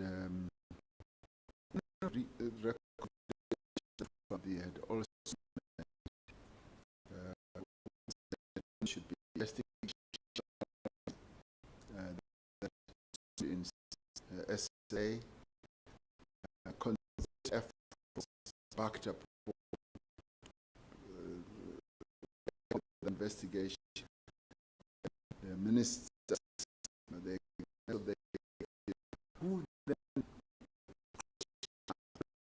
peace legislation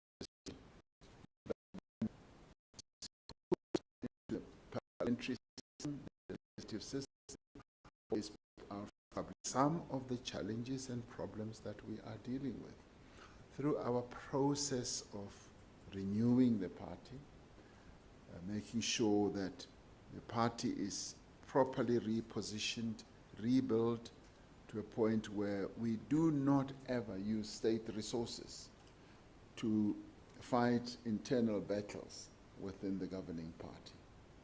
And so these processes are now underway, and I see positive signs that are emerging. And of course, processes such as the Zondo Commission have helped a great deal to shine a light on some of these maladies, some of the malfeasance, shining a light. So I think we rather than be more negatively disposed, I think we're beginning to move to a more positive milieu where we will be able to can say that factionalism is being eradicated, has been eradicated in state security apparatus. That having dealt with it at that level, the state securities will now act only in the interests of the people of South Africa and not for the protection of certain factions within the governing party, as the Mufamadi report suggested or alluded to. Mr. President, I'll move on to the defense theme. The deployment of the South African National Defense Force internally is an exceptional measure. Can you indicate how you understand when and under what conditions it will be exercised? The Defense Force mandate is to defend. They are dealing with a situation which is rather challenging to them. We are able to bring in the South African National Defense Force to execute certain tasks. Now, remembering that the Defense Force personnel is really trained in a particular way. This is a matter that has to do with the date. The unrest occurred on the 8th of July. I think it was the night of the 8th of July. By the 9th, we started seeing a lot of mayhem unfolding. And initially, it was thought that the police would be able to handle this on their own. It soon became clear that we were dealing with a very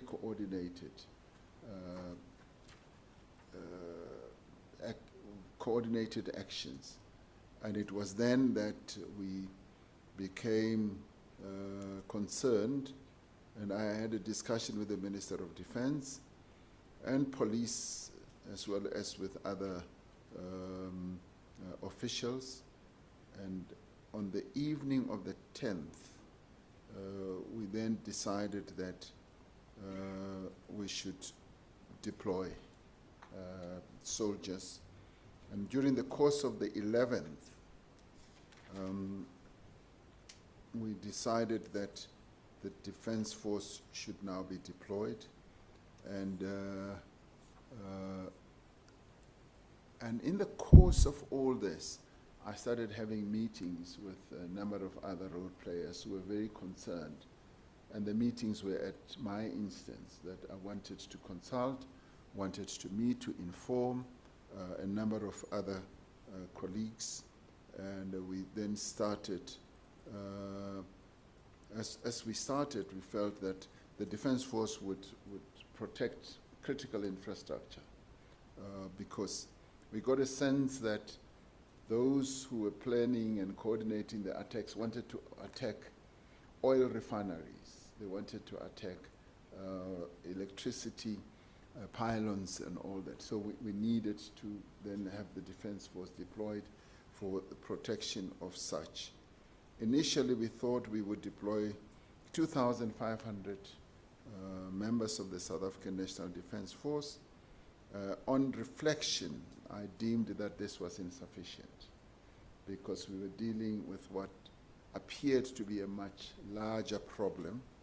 And as a result, a total of 10,000 were employed, and this communication was then sent, I think, to Parliament. And when we met political parties in the consultation that ensued, political party leaders felt that even that 10,000 was insufficient because where they were, they could see the scale. And we then decided to up the number to 25,000. Some of them had even wanted 50,000, but we felt that we could manage with 25,000, and that is what we deployed. Yeah, you consulted several stakeholders, and I would like to know, is the decision of when and how to deploy the SNDF a political decision? Is it a decision that also requires you to consult with other political parties?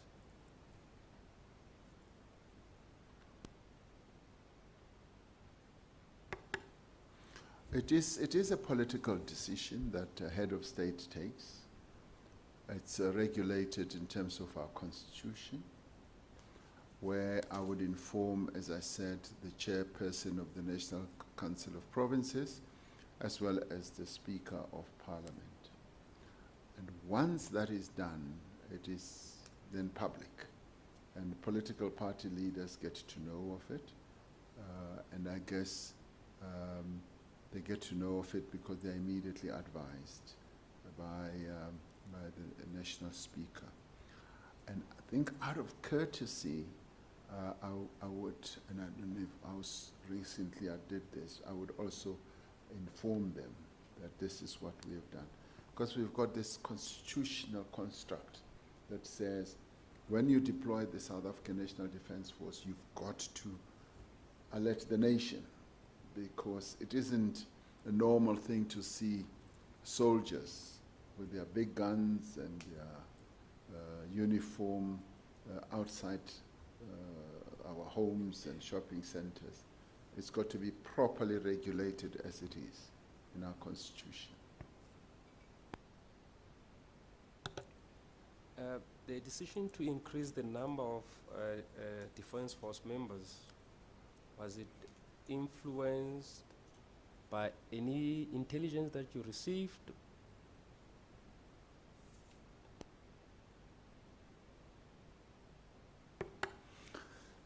It was much more influenced by information. Now, how did that information come through? It was information that was coming through from those who were on the ground. And this is where maybe the distinction has to be made between intelligence and information. I was dealing with those who were on the ground. It could have been premiers, could have been some of our ministers, who we had said should go on the ground to see exactly what was happening. And as they saw the evolution of this destruction, they were alarmed, and they could see that the police were challenged.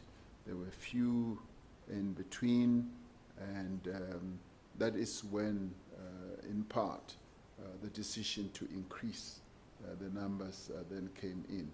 I mean, for instance, some leaders of political parties were able to say, we've been to this and that place, we can see what's happening.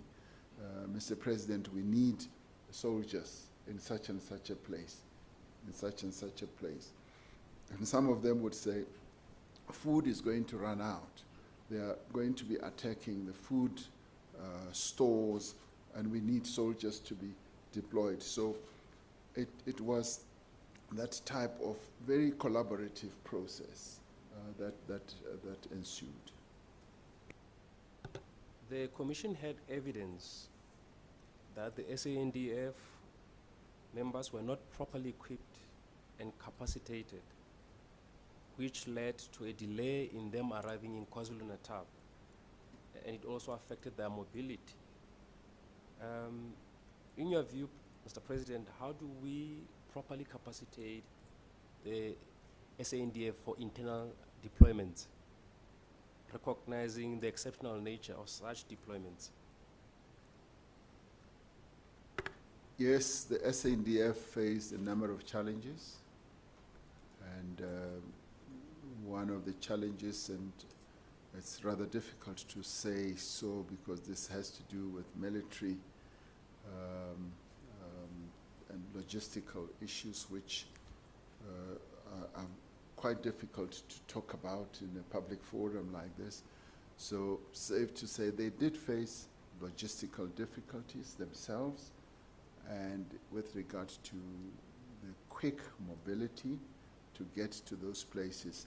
And remember that the places where they were needed were far-flung, and we needed to move units to faraway places.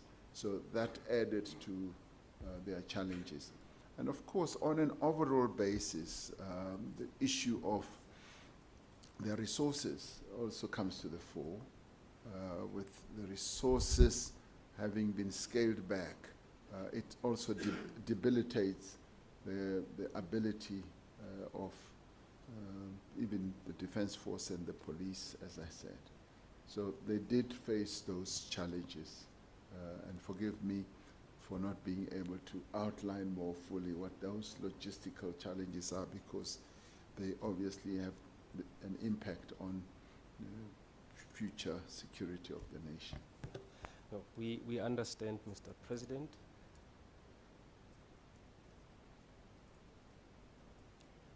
The Commission had evidence that the private sector intervened to assist the SANDF in light of these deployment challenges.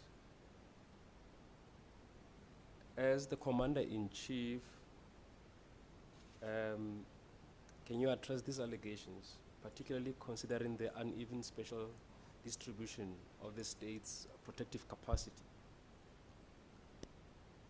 Yes, the private sector, particularly at the private security level, did come to assist. And I think they played an important role, we must admit that. They played a supportive role. And it is this that the Africa report says we now need to discuss more fully as a government how that interface between the police and the private security establishment should function.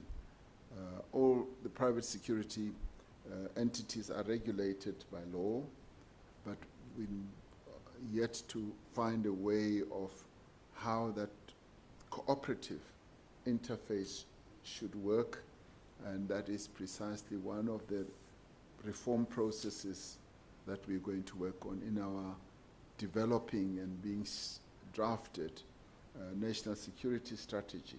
It is going to be a very big part of that. The private security establishment, from a personnel point of view, has almost 3 times the number of people that we have in police. So you're looking at a huge number of people who are in the private security. Now, should we see them as a liability or as an asset in our broader national security framework? Is there a way in which we can cooperate and work with them? So that's what we need to look at. We cannot wish them away.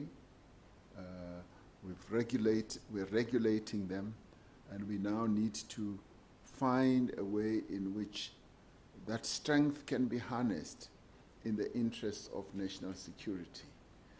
And whatever doubts we may have about some of the entities, we need to sit down and address and see how best this important resource can be utilized for national security.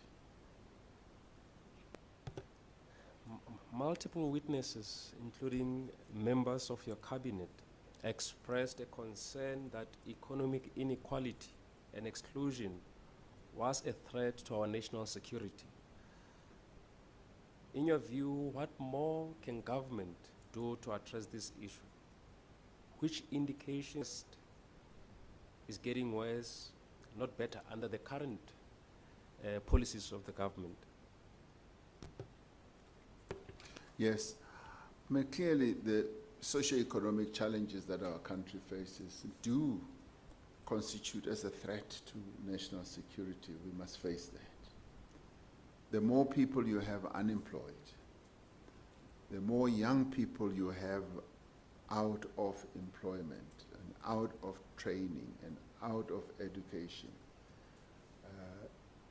is a threat that we must concede, and we must therefore move with speed to address those challenges, which is precisely what we are seeking to do.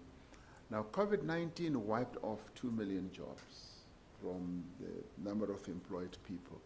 And you will find that the majority of those were young people and women. Now, many other countries have suffered more or less the same. Some have started to recover, and we've put in place measures like the Economic Reconstruction and Recovery Plan to begin to recover from that. And we've put in place a stimulus plan that is aimed at addressing precisely that. We've put in place a grant system, more than many other countries also in the world and on our continent, to try and cushion our people from the terrible effects of what COVID-19 has lodged us into or done to our economy. So that is a threat, and it's not only my cabinet ministers who speak about it and many other people. We all recognize that this is a problem, and some people go on to say this is a time bomb. And it is this that we need to address. It is this that we need to focus our economic planning on and all that. So various structures that we've got, the economic cluster, the cabinet itself, including the Presidential Economic Advisory Council, are coming up with a number of ideas of how we can address this. And I can assure you from a planning point of view, a thinking point of view, we are seeking to do everything that we can. Recently, the employment figures came out. We created a number of jobs. A number of jobs were created, but the people who are entering the job market are also slightly higher. So in a way, much as you are moving forward, you are moving backwards at the same time. So we are mobilizing investments and doing all the necessary measures. And of course, we're strengthening our state-owned enterprises so that they can create jobs, so that our capital investment in the economy can keep going up, because it has gone down substantially. We are also creating a conducive environment for businesses, the private sector, to invest, so that we can increase the number of people who are employed. So many efforts are underway, focusing on the youth, focusing on how we can empower women and bring them into business, focusing on how we can use, say, the procurement system, not only in government, but a huge crop of businesses that can be run at the medium and small enterprise level. We're funding businesses at the medium and small level so that they can recover and get on with doing their own business. So there's much that we are seeking to do. And lastly, just to say, as the state, we're able, during the period of COVID-19, to create close on to 900,000 job opportunities, and many of them were taken up by young people and women. Now, there isn't a country I know of on the continent that has done that. And those young people, through the programs and the budgetary processes that we've instituted, are going to continue being actively involved in those jobs and situations. Unfortunately, due to the commodity cycle, we were able to garner sufficient funding to continue with our special grant of relief to almost 11 million people. So those are all efforts that we continue to make. But of course, job creation remains the critical element that we're seeking to focus on. The unrest took place just 2 weeks after the SRD grant was discontinued. In hindsight, was that a mistake on the part of government? The unrest took place just 2 weeks after the SRD was discontinued. In hindsight, was that a mistake on the part of government? No, it was not a mistake. We had said from a budgetary point of view that it would come to an end then. But in reconsideration, but also given the revenue that we were getting in, we were then put in a much better position as to be able to reintroduce it for the 6 months up till the end of the financial year. So yes, there was an interregnum, but it was given rise to by having announced that it would end on such and such a day. I don't believe that it was a factor. I really don't.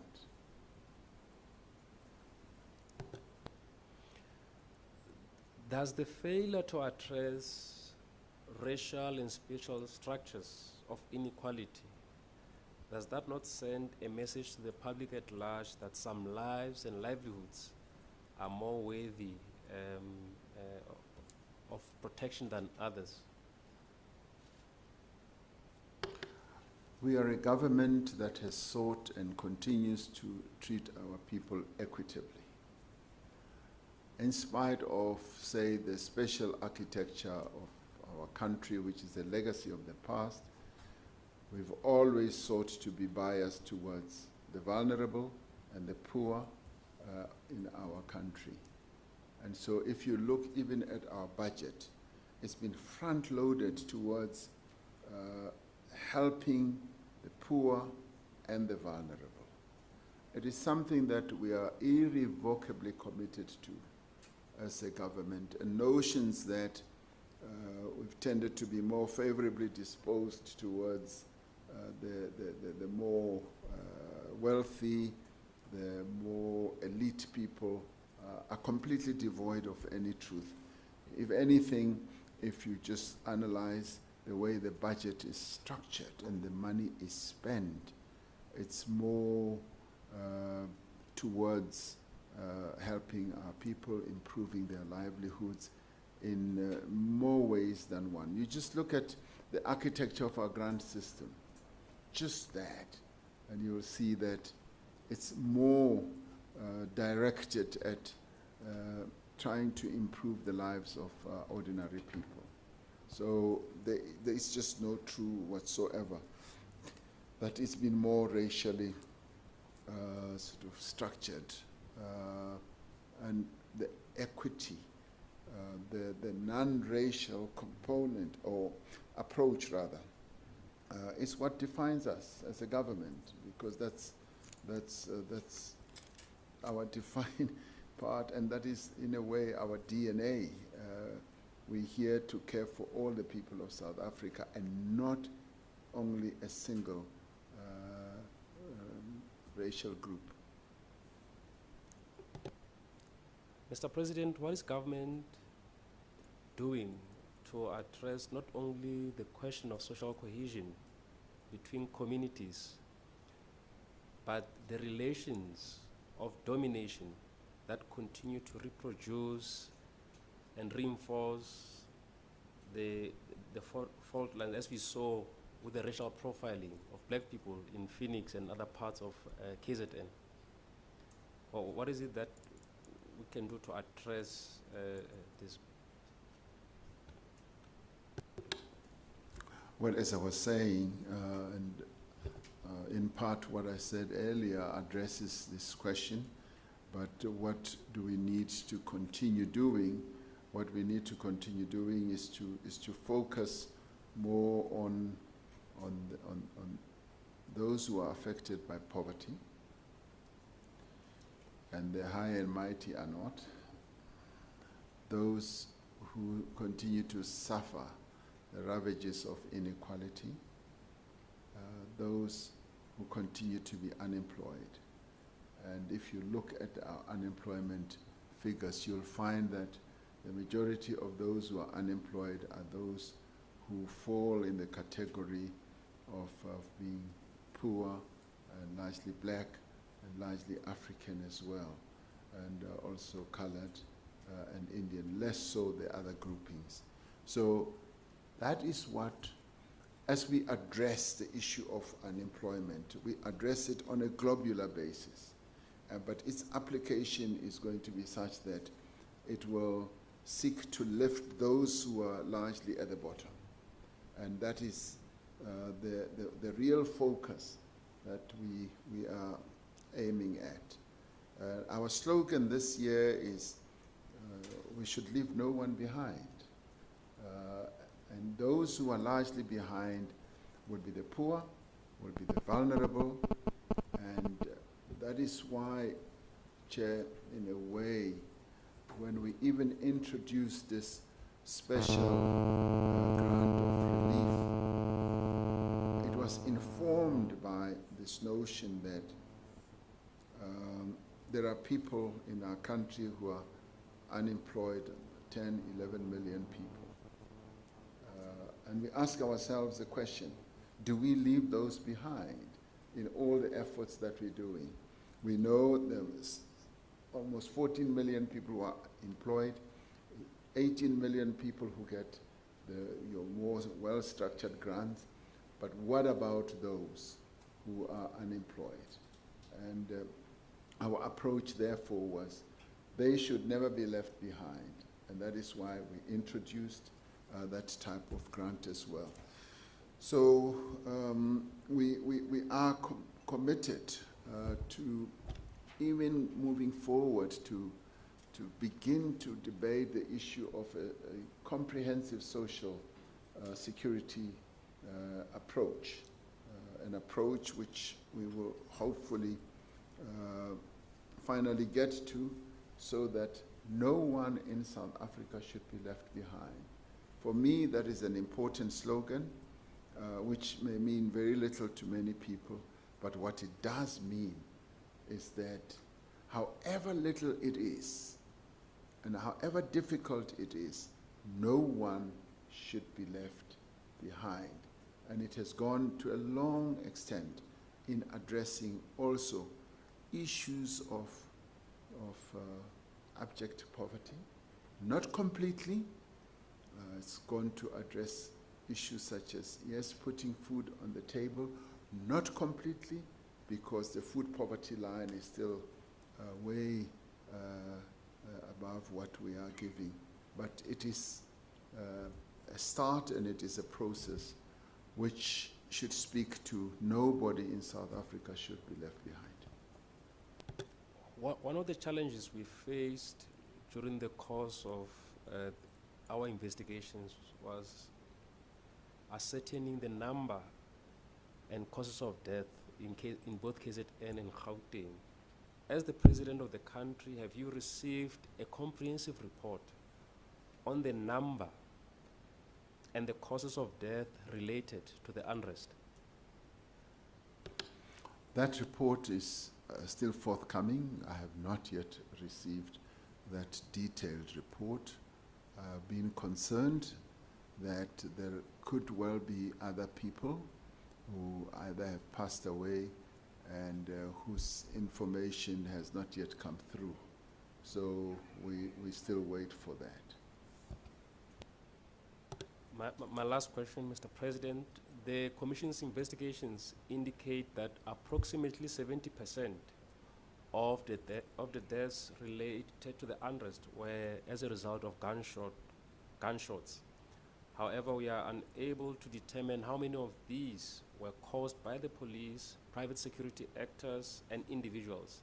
But leaving aside the question of individual criminal responsibility, how do we begin to reckon with such catastrophic loss of life at the hands of fellow citizens? Well, the deaths of more than 353 people is something that pains me and should concern all of us, that we could have an unrest in the short space of time that finally led to the deaths of so many people. That in itself is concerning. But what is even more concerning is that, as you say, 70% of those who died died as a result of gunshot wounds. And of course, the reason I say we have not yet really seen the report is that we now need to fathom and to find out exactly where these gunshots came from. So we will still need to do so. What I think I can allude to is that the police were very restrained in the course of all this. It's possible that some may well have died as a result of police action, but I'd like to believe that the police were restrained even as they had to deal with a very, very testing and trying situation throughout this whole unrest period. But then again, the report still needs to come out, and as always in our country, we will be able to get a report. We will be able to come up with a report, and one hopes that it does not take too long to come through. Thank you, Mr. President. Chair, I'm done with my set of questions. I'll now hand over to my colleague. Thank you. Over to you, Advocate Moraka. Just an indication at this point in time, I made a note here that you started with questioning more or less at 10:40. So, just after past will, be the time then for the panel to start asking questions. We might have a small break in between. No problem, Commissioner. I am cognizant of time, and I'll try to keep it as much under the hour so you have a demarcated slot for the questions and to engage the President. Mr. President, welcome. I'm going to be taking this cluster of questions. I don't expect to be too long, and they're going to be dealing with the themes of justice as well as the theme of the National Prosecuting Authority, and then would also like to engage you on issues affecting us as an institution and human rights. Mr. President, you'll be aware that we do make binding recommendations, so we also want to perhaps probe you a little bit on some of what might have come out from my core evidence leaders and so forth. Mr. President, I'm going to start with the theme of justice because in your statement, when you set up the expert panel, you spoke about bringing those who are responsible to justice. But I think throughout our investigations, we have spent over 8 to 12 weeks, different conception of justice have come out. Who wants the looters arrested, how businesses think, what systemically neglected communities consider justice. We've heard from an array of people, not just government, but community, survivors, people in Phoenix and so forth. And so the theme of justice, to the extent that, as you said, we will write the report, is important so we can grapple with what it means in the context of reckoning with what you said, was something, the darkness we stared into. So a beginning point, it does carry the risk of repetition a little bit, but we can be succinct. These systemic, structural, and historic inequalities are part of what we have considered as having aggravated or even themselves being the triggers of the July unrest. And every single cabinet minister we've had here did not mince their words in saying unless they are addressed, it is almost certain that we'll have a July unrest, which means that at the very least, whatever they place in the unrest, they played a substantive role in shaping it. Do you think that these systemic issues, Mr. President, impede the confidence the public have in the justice system? That the social inequalities, people will be prosecuted for participating in what may have been fueled by socio-economic issues, but will be prosecuted through the criminal justice system. Do you think that this impacts our confidence in a fair justice system in our country? Well, I think our people want to see justice being done. They just don't want to hear us talk about justice. They want to see people who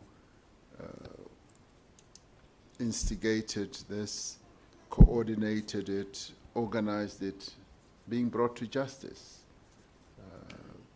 a failure to do so will be a gross injustice to our people.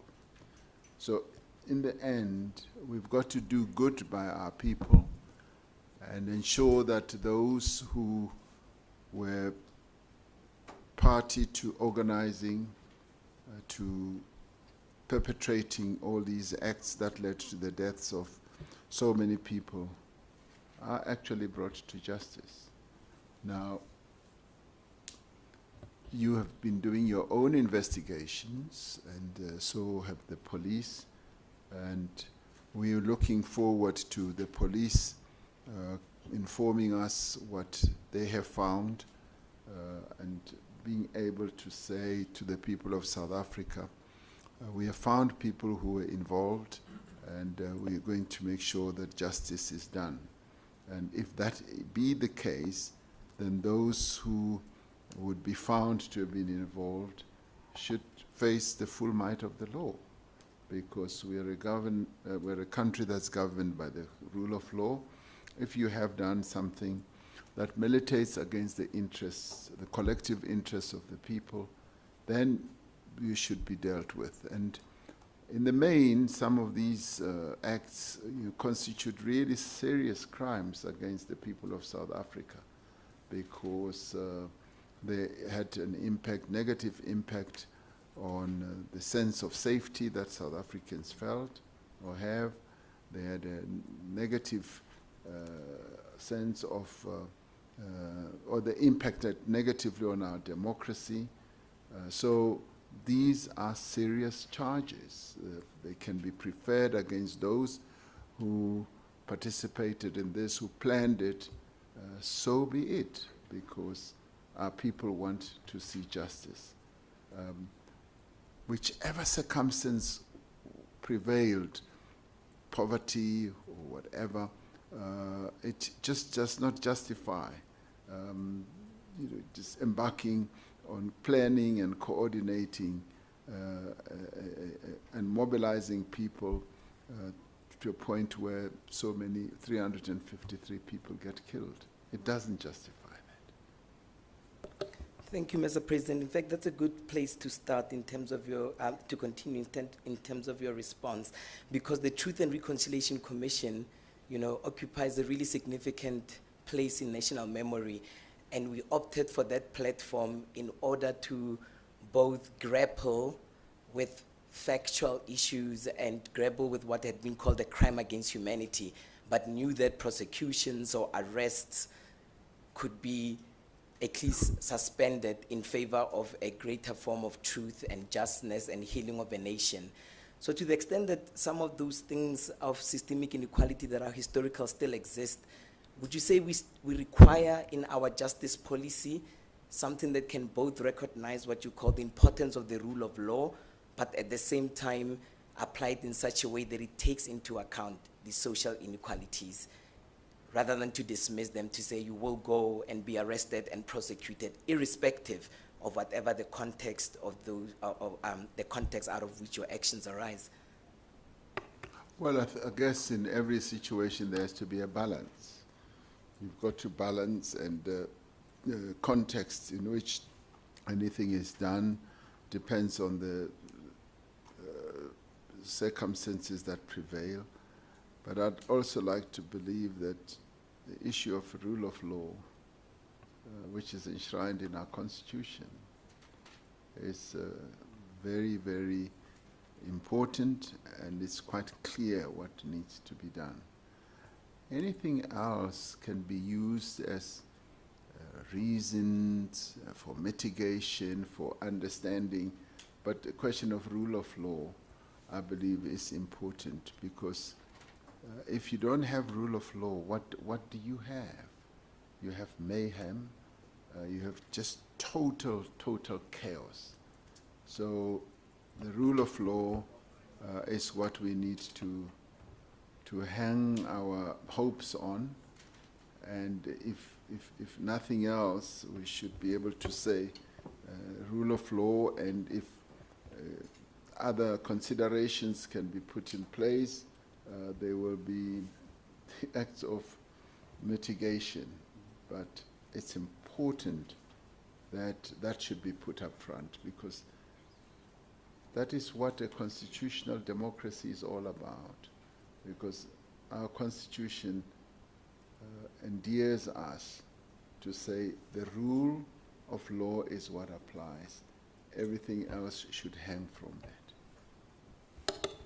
Certainly, Mr. President, I think we are on the same page, but perhaps to bring you into the fold of my thinking is the fact that our mandate requires that we promote the culture of human rights, so that you are correct that perhaps in a courtroom, before a judge gives a sentence, they may take into consideration a mitigating factor.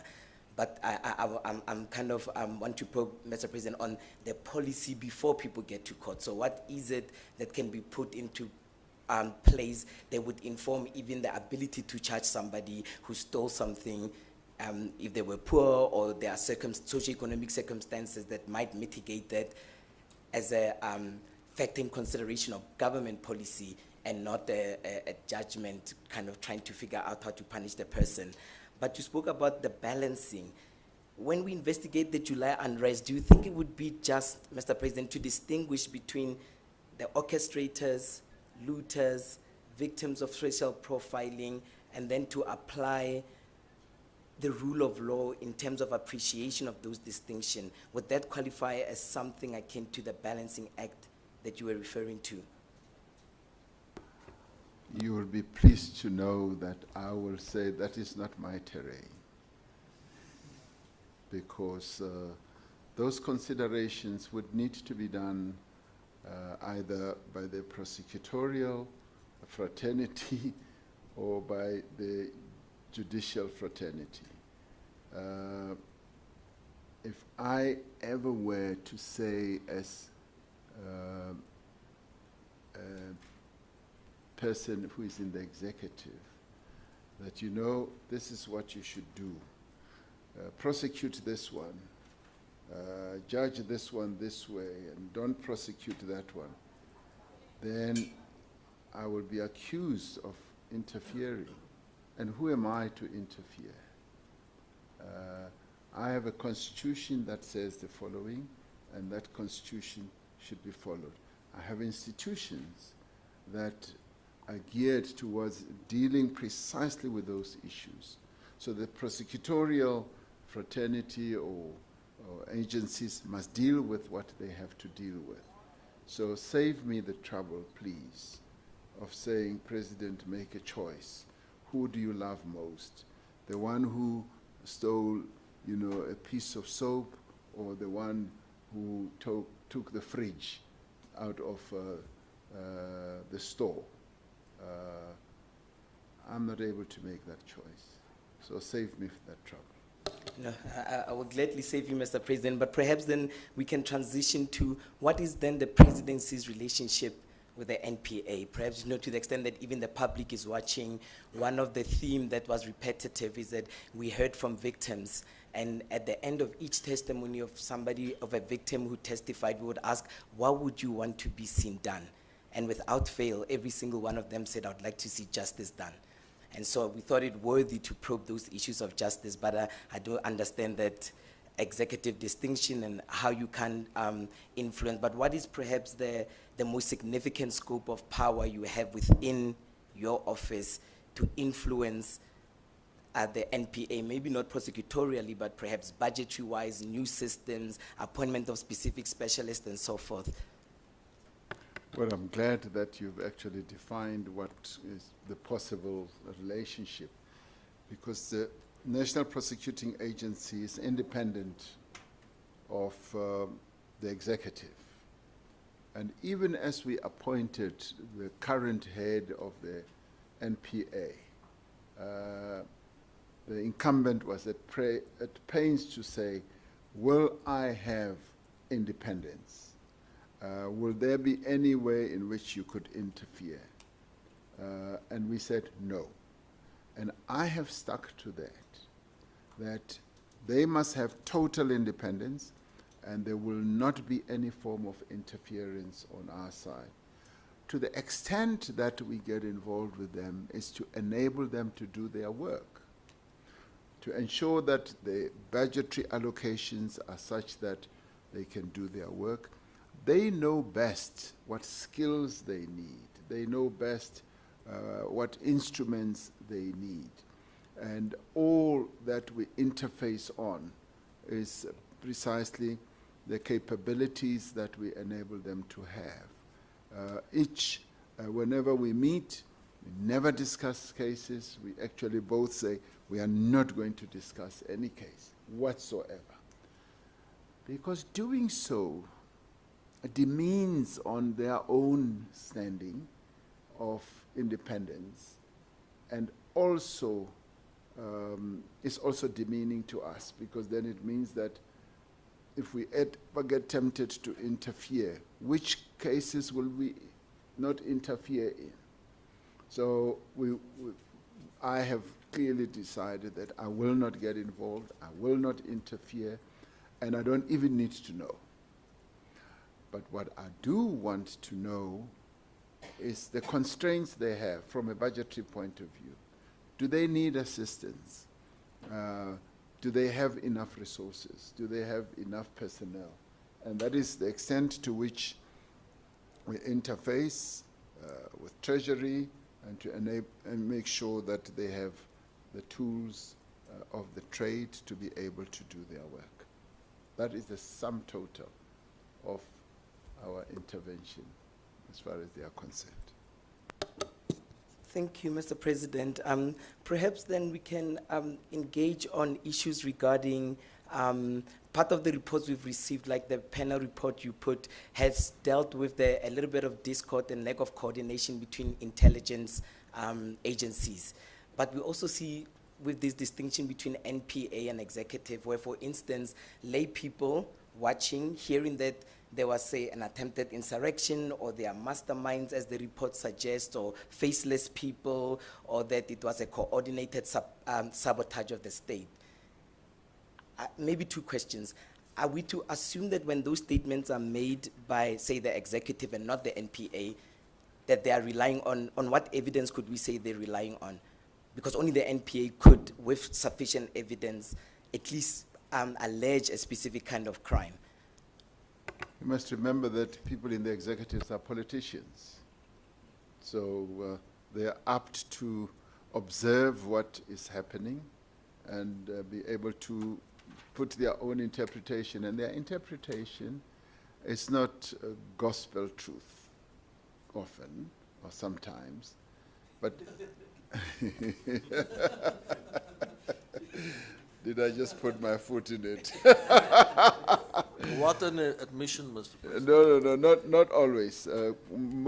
Quite a bit of the time, or most of the time, you should really see it as really the authentic truth. But when it comes, for instance, to things such as the one that you're alluding to, what interpretation the NPA would put on it, the NPA no doubt would put a very legalistic type of interpretation, which could also lead to just dismissing the political statements that have been made, say, by politicians. So we should never see that as, having an overbearing influence on what the NPA does. The NPA has to deal with the law. They have to deal with the interpretation of the law, and they have to deal with what is justiciable or that can be prosecuted. So that distinction needs to be there. So I would never say that what one would say that this was an attempted insurrection. It's political speak. And what the NPA will deal with is the legalities of it all. So as it goes into the court system, that is what they're going to deal with, the law, court precedents, and so on and so on. Thank you, Mr. President. Like I said, these would engage your different heads. But is it, from your perspective, Mr. President, what is your analysis of the July unrest? And I think you've alluded to it through questioning. You've talked about it was planned. Before appointing the high panel, you spoke about the fact that it was an orchestrated sabotage and organization of violence. and even the report itself reaches those same conclusion. So to the extent that people at home, including victims and communities that were fundamentally affected by those events, what would you as head of state, maybe non-legalistically, say as an account of what occurred, which was unprecedented in our country? Well, we have spoken to that, and when we made our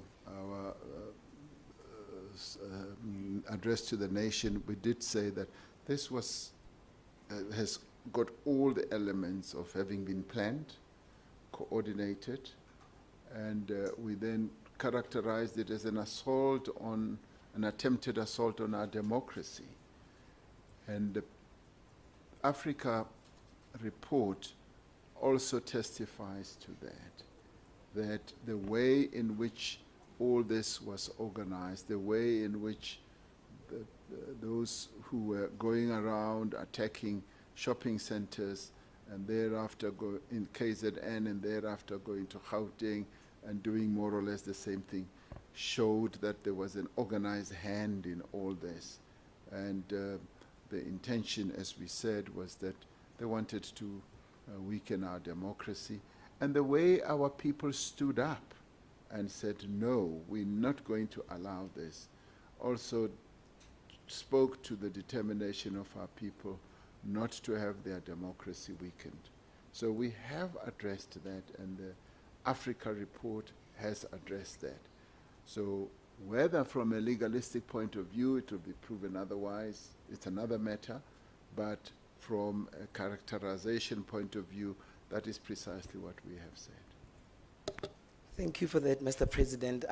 I will not ask the content of the intelligence products, but I will ask, as head of state, as commander-in-chief, are you making this analysis of the July unrest being planned and orchestrated and possessing those elements of planned and orchestrated? Is any of it based on intelligent products that you have received, or is it based on, you know, perhaps a study of how the unrest unfolded? It is based on information, knowledge, as well as reports, yes. Thank you. We're almost done with the NPA, but you made an appointment of the National Commissioner, but the recent appointment is also the Investigative Directorate, you know, who spoke about the fact that she mentioned in an interview that there is an issue of the NPA not having, say, the forensic investigatory capacity, and perhaps you heard our engagement earlier regarding the influence of your office to the NPA and capacitating them. Do you think, in your analysis of the NPA, would you say that such powers are lacking to contribute to effective prosecution, speedy and otherwise? The NPA itself has said that they need capacitation in a number of areas. They need more fit and proper personnel. They need the tools of doing their business. And indeed, they need more skills. And some of those skills could well be in forensic, it could well be in financial analysis, it could well be in a number of other areas, IT and so forth. So the ones that can speak more eloquently and with greater information is the NPA itself. They are the ones who will be able to say, well, we need this and that type of support, and we need this type of skill base, so that they are the best place to be able to do so. Thank you, Mr. President. Maybe we can also just shift the focus a little bit. So there's obviously the orchestrators, the looters. We may not get to how we deal with such a complex spectrum of persons who are liable to criminal prosecution and what might inform how we prosecute them. But if we're to turn the lens backwards a little bit and think about the fact that the report from the expert panel concludes that serious shortcomings in the state's own intelligence played a role in exacerbating the scope of what the unrest was. What accounting can, in those circumstances, can the state offer that would be maybe not equal, but that would align with the same reaction we would have to the looters or orchestrators, going back to that idea of equality under the rule of law? Well, clearly there were shortcomings, and those are some of the processes that we are going through internally, examining in what way the shortcomings manifested themselves. And during the course of all that, I mean, there will be clear analysis and assessment of exactly what type of accountability needs to ensue, and how those who would be found to be accountable need to be answerable to some of their shortcomings. So in the end, this is a process that we are involved in, and it's a process that I'd like to believe will lead us to being able to do things properly, and even lead to strengthening the capacity of the state in one shape, form, or other. Thank you, Mr. President. Chairperson, I do still have a couple of questions. I got your note.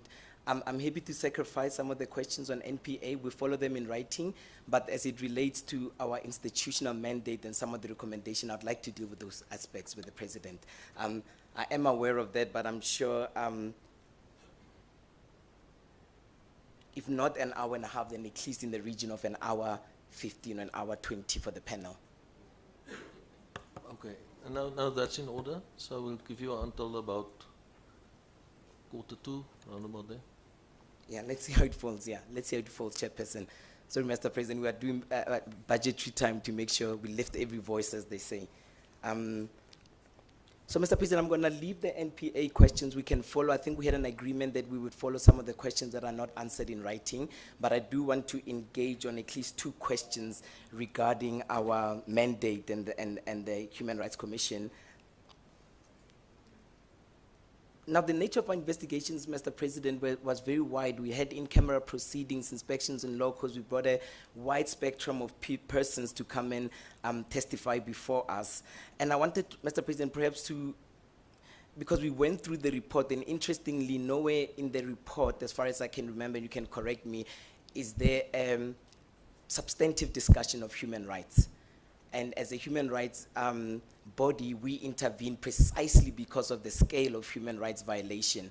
And I think we would agree that in post-apartheid South Africa, the entrenchment of the Constitution at informing not just institution, but the way in which bodies that are appointed account, that human rights has to be central to that. So I wanted to maybe engage how you understand the role of the South African Human Rights Commission in relation to the events of the July unrest. I think you've mentioned that you await the report, you supported us in public and so forth, but we can maybe go beyond that to give us a synopsis of that. Well, thank you very much. I want to once again speak in support of not only the Human Rights Commission, but the work that it is doing. If there ever was an issue that you needed to take up, this is one of those. And your report in this regard is highly awaited. You are absolutely right that the report does not really delve into human rights issues, but that is the gap that it has, which needs to be filled by the Human Rights Commission. And that is why I said right at the beginning, the complementary effect of the Human Rights Commission as well as the Africa report is just going to be very powerful, because it is going to enable the nation to look at both. Somewhere they will sort of complement one another, and in some places they'll deal with completely different issues. And so therefore, I expect the Human Rights Commission to deal with the real people issues, the impact that this unrest has had on the ordinary lives of people. And I take it that you've spoken to, and I've seen testimony of ordinary people who've lost their loved ones, ordinary people who are being either, harassed and beaten up and all that. So that is a gross violation of their basic human rights, and the rights of people who are being badly dealt with in Phoenix, who are being killed in Phoenix, crying out for help. Those are the issues that you need to be dealing with. So I give full support to the work that the Human Rights Commission is doing. And that is why I found it so much easier to come here, even as head of state, because this also endorses the work, but also the role of the Human Rights Commission in our body politic architecture as a nation, to show that we have a body that focuses on that part of our constitution, say the Bill of Rights, that plays such an important role, because quite often we just are engrossed in political speak, and we just engrossed in politics, but we don't focus on the important aspect of the people and the rights that they have that are enshrined in our constitution. So for me, that's what I applaud, and that's why I'm pleased to be here. Thank you for that, Mr. President. And beyond a little bit of the gap in the expert report, all ministers, including the President, can actually request us to do hearings and investigation into rights violation. But we launched this investigation urgently because of an institutional shock about the events that unfolded. Would you like to comment on the fact that we didn't really get cabinet? I know you used the word complimenting, and we want to compliment each other, but we didn't have any gesture from government to say there was serious human rights violation, please investigate. Was that an oversight perhaps, or I don't know, just to assess our relationship with our cabinet? No, I don't think it was oversight, and in a way I think we expected that the Human Rights Commission would enter this field. I certainly did expect that the Human Rights Commission would enter this fray. And in a way, that is why even when we did the panel, we said we are not going to set it up as a commission, because the Human Rights Commission will institute their own hearing, and they will be thorough. They will take a real deep dive, and we set up the panel so that we can immediately find a way of being able to start dealing with some of the recommendations. Now, I expect, as you said earlier, that your recommendations have to be implemented. I expect that when we get your recommendations, we will now be emboldening and strengthening the resolve or everything else that we have to do following the unrest. So you are going to shine, in my book, a much brighter light on what happened and what needs to be done going forward. Thank you, Mr. President. You posited me to the recommendation. I would have really loved to engage you on policy, how government can think about unlawful acts that arise out of serious socio-economic contexts that are truly devastating and deepening, but we can reserve that for the written parts. And then to also, for every cabinet minister that appeared in front of us, we asked, has your ministry produced a report just to reckon with something that is so unprecedented that they have not failed to appreciate the scale of what it represented?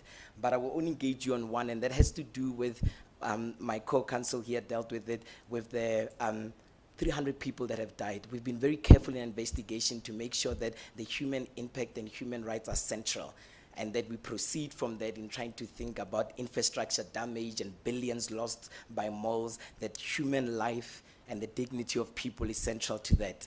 Now, 300 people died. We did a little bit of a trip down memory lane, and we know that the Soweto uprising, which we have a commemorative holiday over, had in the regions of, at minimum, 179 lives lost. The Sharpeville massacre, which we also just recently commemorated the human rights day on the 21st, had in the region of 250 people who died. Out of the unrest, we are looking at numbers in the upwards of 350 lives that has been lost. And my co-counsel dealt with it to say, I don't know if there has been any kind of public memorialization, whether there's been mourning, whether there's been official government announcement of marking and recognizing that day and those events as a significant place in our post-apartheid political and socio-economic life. And perhaps when you comment on that, Mr. President, you can touch on what could be done from government side for victims and those communities. I'm thinking here reparations, specific targeted service deliveries to those nations. And as I conclude this question, you spoke in the beginning about we must proceed with confidence and hope and get to a place of healing. And I think reparation and how we reckon as a nation with that is central. Just comments on that, Mr. President. Thank you. I don't know whether it was a misspeak on your side. You spoke about nations. I would have thought that... I think it's the mic. Yeah, I think it's the mic. No, you are raising an issue that has been top of mind with us.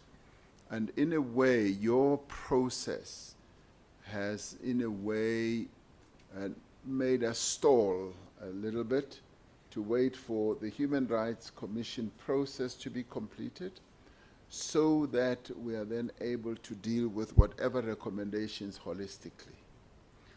The Africa report in many ways dealt with the security aspect, the political aspect, and your report is going to be more comprehensive, but it's going to deal with the people aspect, the basic human rights aspect. So in terms of remembrance, memorialization, and memorials and all that, we would like to see your report first. And I have a sense that it's not going to take forever before it comes through. I don't know how you work, and heaven forbid that you go on for 5 years before we get your report. Because then we might have to reconsider the standing of the HRC. But more seriously, we would like you to come out with your report before we then, because once your report comes out, we as government have to take a view on it. We've got to take the recommendations and act on them. So we kind of felt that let's wait until your report comes out, and thereafter we will embark on a variety of processes. Some of them will speak to the issues that you've spoken to, memorialization and remembrance and all that. So let us wait for that. Thank you. Thank you, Mr. President. When it comes to accountability, there can never be a repetition, maybe just a yes or no, and I think you've already stated it, but perhaps for the public, the repetition might be of comfort, that we can look forward to at least working together to ensure that our recommendations are speedily implemented, and that issues such as reparations are within the ballpark at least of what government potentially could respond depending on the report. Well, we have already said as government, we take accountability for what happened, and we are going to be strengthened in what needs to be done once we have your report. So in our view, your report is like going to be the seminal report, really, a very important report of a institution of the state, so which is independent, which will be able to have its recommendations listened to and implemented. Not saying that the Africa report standing is any less, but the Human Rights Commission report is very important. So I am waiting with bated breath every day, hoping that this report is coming. Yes, thank you. I can see that I am at the time that I promised for the panelists, and we will engage further on the issues of justice and MPA in writing. Part of our mandate is that we have to promote the culture of human rights. So the issue of justice, how we reckon with it, how it informs our mandate as a Human Rights Commission, we will have to go. We'll have to address those in writing. Chairperson, in under 30 seconds. Because the president is the last witness that we intend on calling other than follow-ups in terms of new witnesses. And from the evidence leader's side, we thought it worthy moment for us to just impress the fact that this was a cross-provincial national hearing. The public heeded our call to aid us in investigations in order to assess a large number of evidence and deal with very challenging conceptual issues. So we'd also like to say thank you from the evidence leading side, not just to yourselves as the panel and representative of the commissioner, but to our CEO and to our COO, to our colleagues across provinces who have given us capacity, who have seconded people to come and assist us both in KZN and now, and also the units in the department, the secretariat, as well as stakeholders, service providers, and the public who have demonstrated a really laudable and responsible form of citizenry. So thank you for the evidence team. Panel? Thank you from our side as well. I'm going to yield to Commissioner Ntuli. Mr. President, good afternoon. Good afternoon. I was still listening to the closing remarks.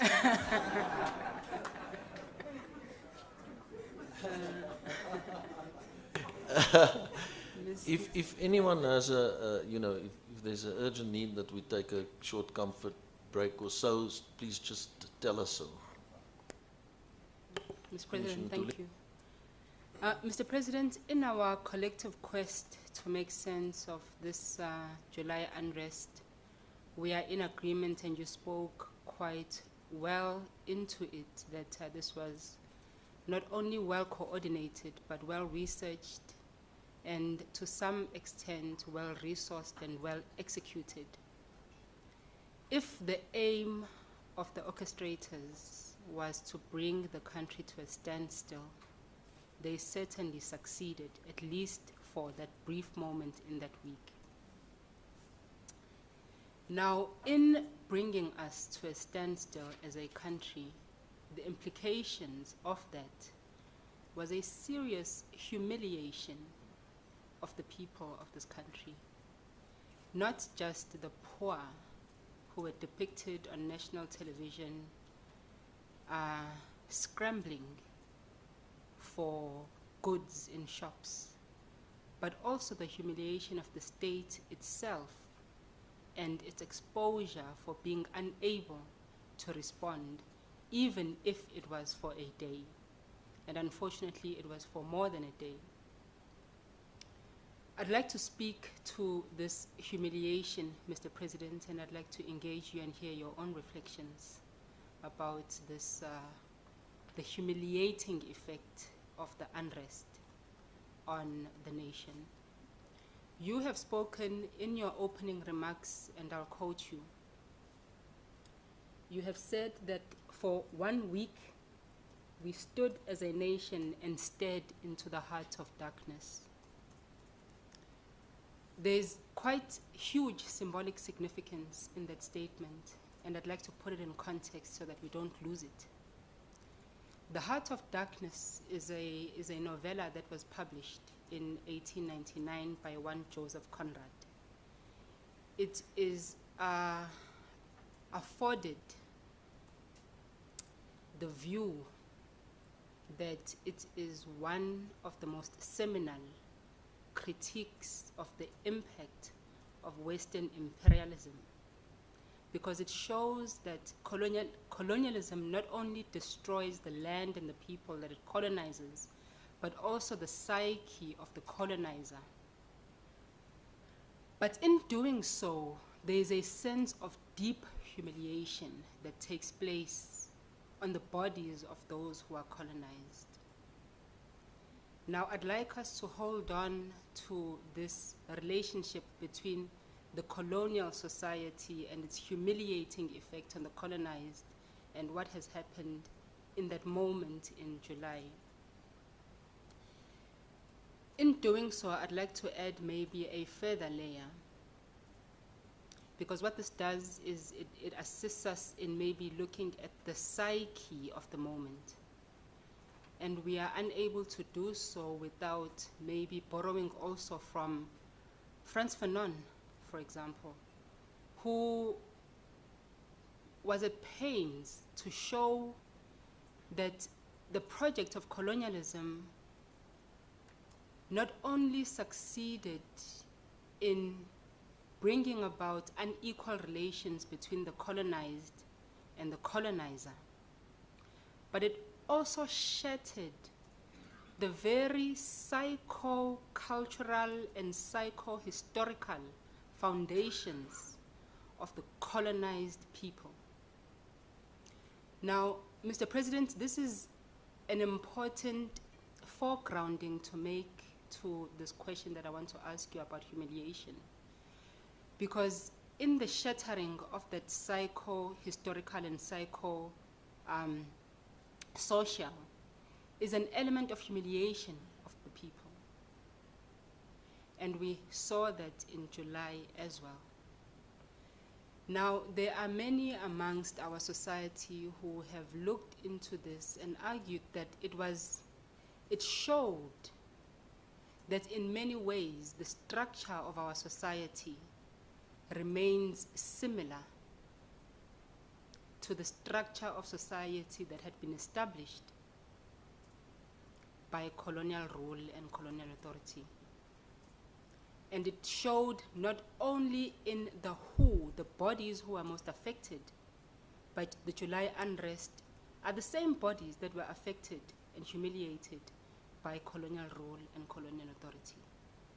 On our TV screens, we saw the bodies of Black Africans who were the most humiliated. Now, there's a sense then, Mr. President, and you have spoken to this as well, and I'll quote you again. You have said that when asked about the role of the police and their ability or inability to respond efficiently to the moment, you have said, and I quote you, that they did their best, but they were failed by the system. There's a sense that there is a system that exists that is out of the control of the bodies that occupy it. And in your depiction of the inability of the police to act because there's this system that they can't control, that is beyond their means and beyond their reach. This then gives the sense that the very structure of our society has failed to transform from its colonial origins. I'll give you the opportunity, Mr. President, now to maybe reflect on that and give us your own perspectives on the relationship between the structure of the post-1994 South African society versus the structure of pre-1994 South African society. Thank you.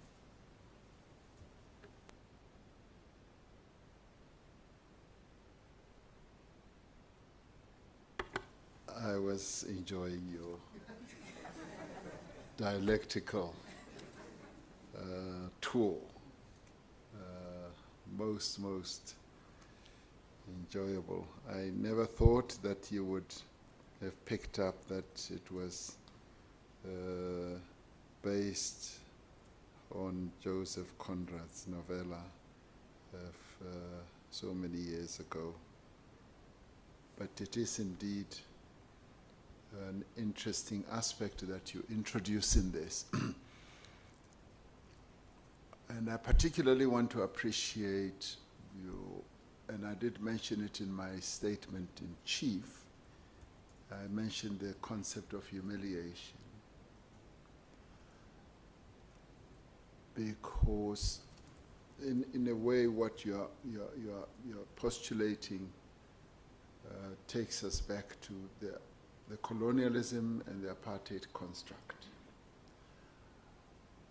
which I've always held to have been a humiliation to our people.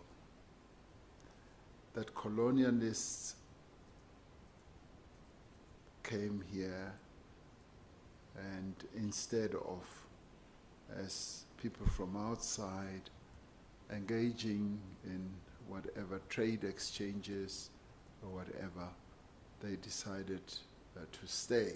But in staying, they then got involved in acts of dispossession,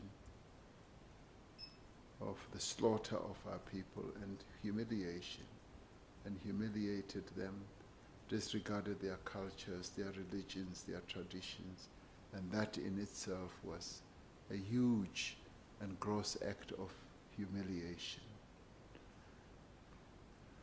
And it's a construct that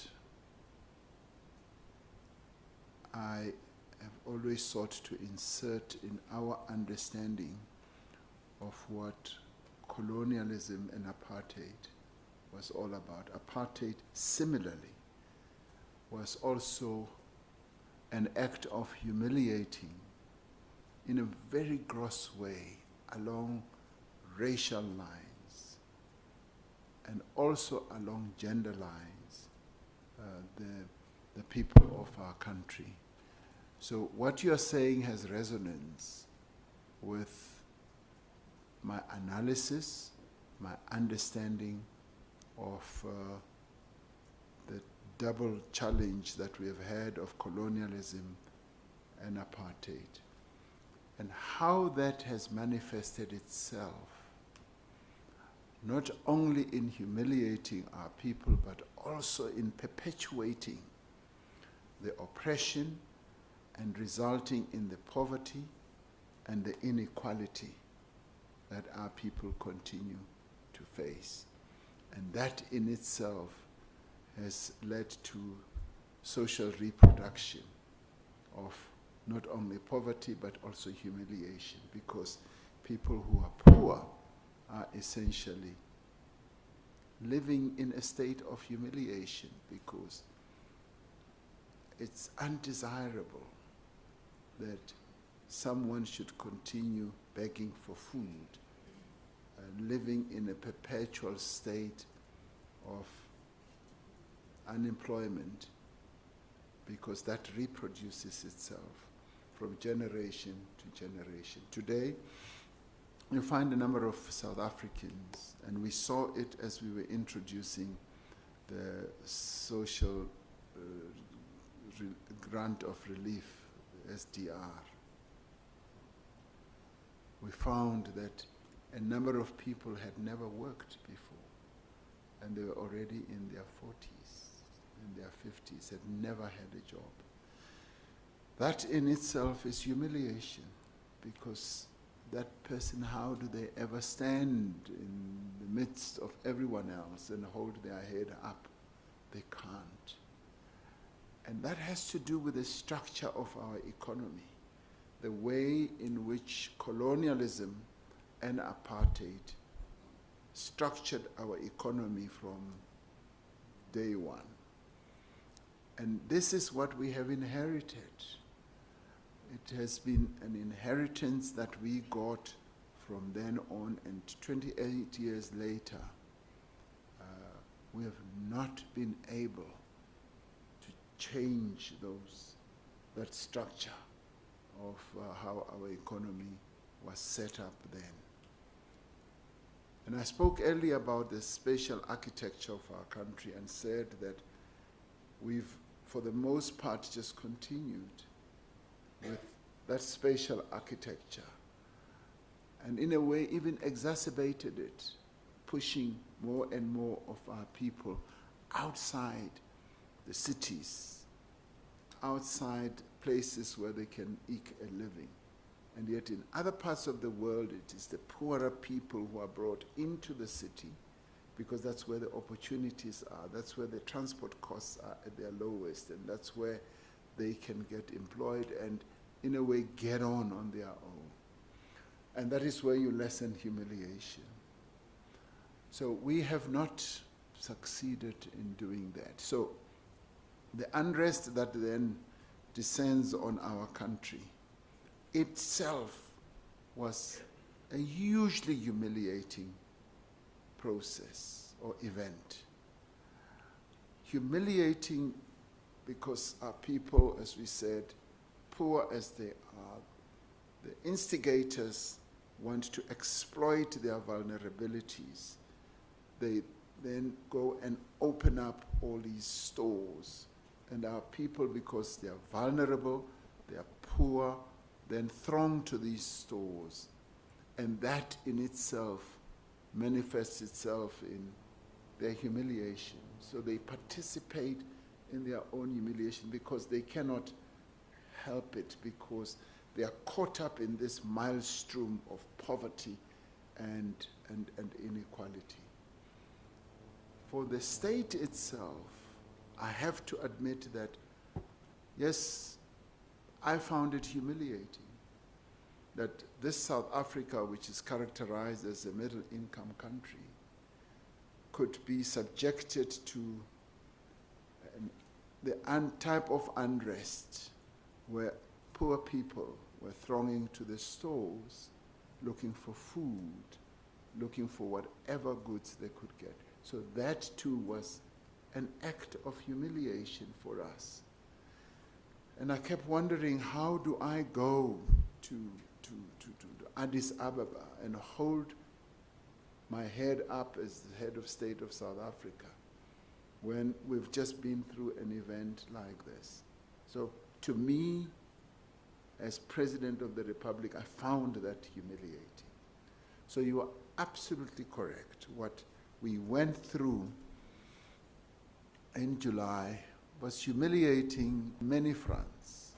It was not only humiliating, and I would say hugely humiliating to the ordinary people in our country who were, by force of circumstance, compelled to get in and participate in all this. It was humiliating to us as leaders of the government, but as a country as well. Thank you very much, Mr. President, for that response. Now, while on the same theme, we have to find ways to make sense of what you frame as a failure to transform the colonial economy and colonial society. The question at the center of that making sense is, whose responsibility is it? We must agree, Mr. President, that it can't be that we can expect a government to undo in 30 years damage that had been done in more than 350 years. At the same time, while saying so and admitting so, we have to, while acknowledging that the very structure of post-1994 South African society reflects the structure of pre-1994 South African society, ask ourselves who has been given the responsibility to transform these conditions. And the answer to that is the public administration, the state itself. Now, in looking at the performance of the state in the post-1994 era, I refer again back while holding on to this strand of humiliation and psychoanalysis. I refer again to Frantz Fanon, who spoke to the compartmentalization of society by colonialism that creates an us and them, black and white, clean and dirty, and poor and rich. And in the post-colony, what has been created is a national bourgeoisie versus the other, and the othering of anyone else who's not part of this class that is the national bourgeoisie.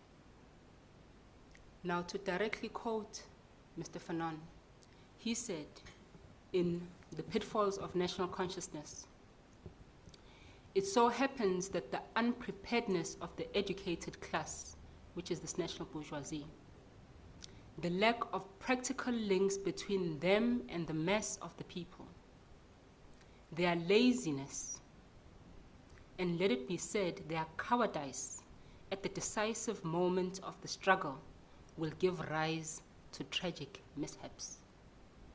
And this is the moment that we find ourselves in with July 2021. The responsibility of the state to create conditions that move us away from coloniality has contributed greatly to the manner in which July 2021 unfolded. Now, Mr. President, we then have to ask ourselves, while we are seek to find who did and who is responsible for the July unrest, there's a sense that we are not looking within the state itself. We are moving to almost a year since this event happened, and not a single public official has been held to account for their role in what happened.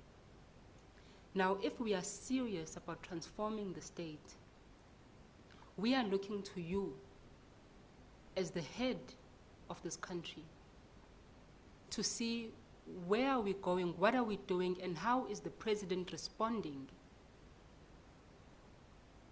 in holding those that he is responsible for putting in positions to account for their execution or non-execution of their roles during the July unrest. Now, I don't want to be too long, Mr. President, but finally, maybe in connecting this question, there was a process in government that you initiated at the beginning, I believe, of the 5th administration or the 6th administration, of the macro reorganization of the state. And you did so while arguing that the state, particularly cabinet, is a bit too bloated. And as such, it's wasting a lot of resources, and you sought to decrease the size of the state, and you did so successfully. I think you decreased cabinet size from 38 to about 26. But there's still a sense that it is largely bloated, and it is inefficient to do the work that it's supposed to do to change the conditions of the people. Can I get your commentary on this, Mr. President?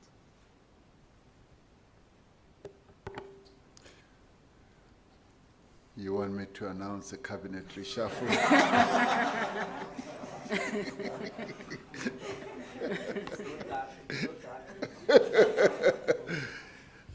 You can go ahead with that. No, thank you, thank you.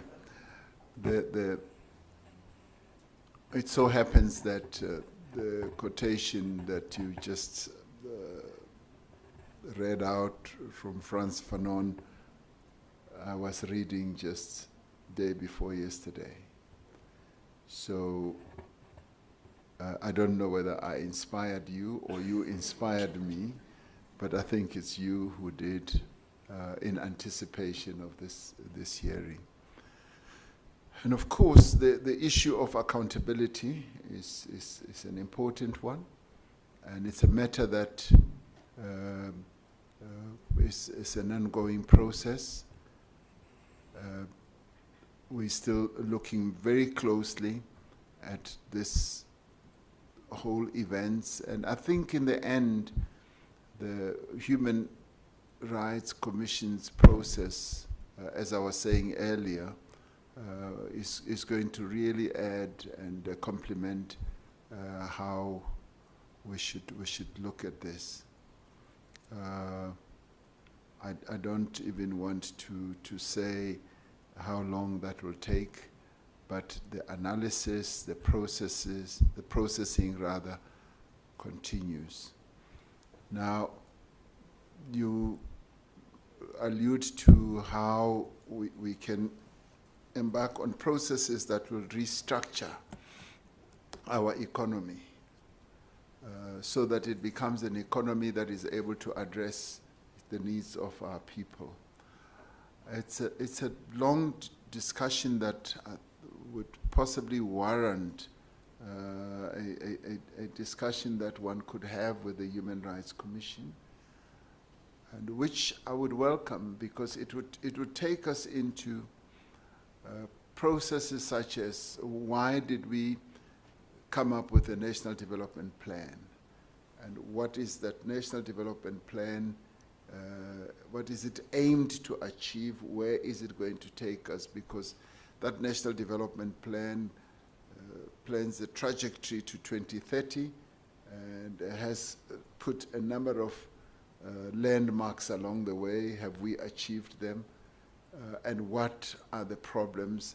So I would welcome very much a type of discussion. It could even be a fireside chat between ourselves and the Human Rights Commission. I would dearly like to propose that. Commissioner, seeing that your approach to issues of development are rooted on looking at issues of dialectical materialism and looking more at how should we reposition this country. So I would dearly love to have that type of discussion.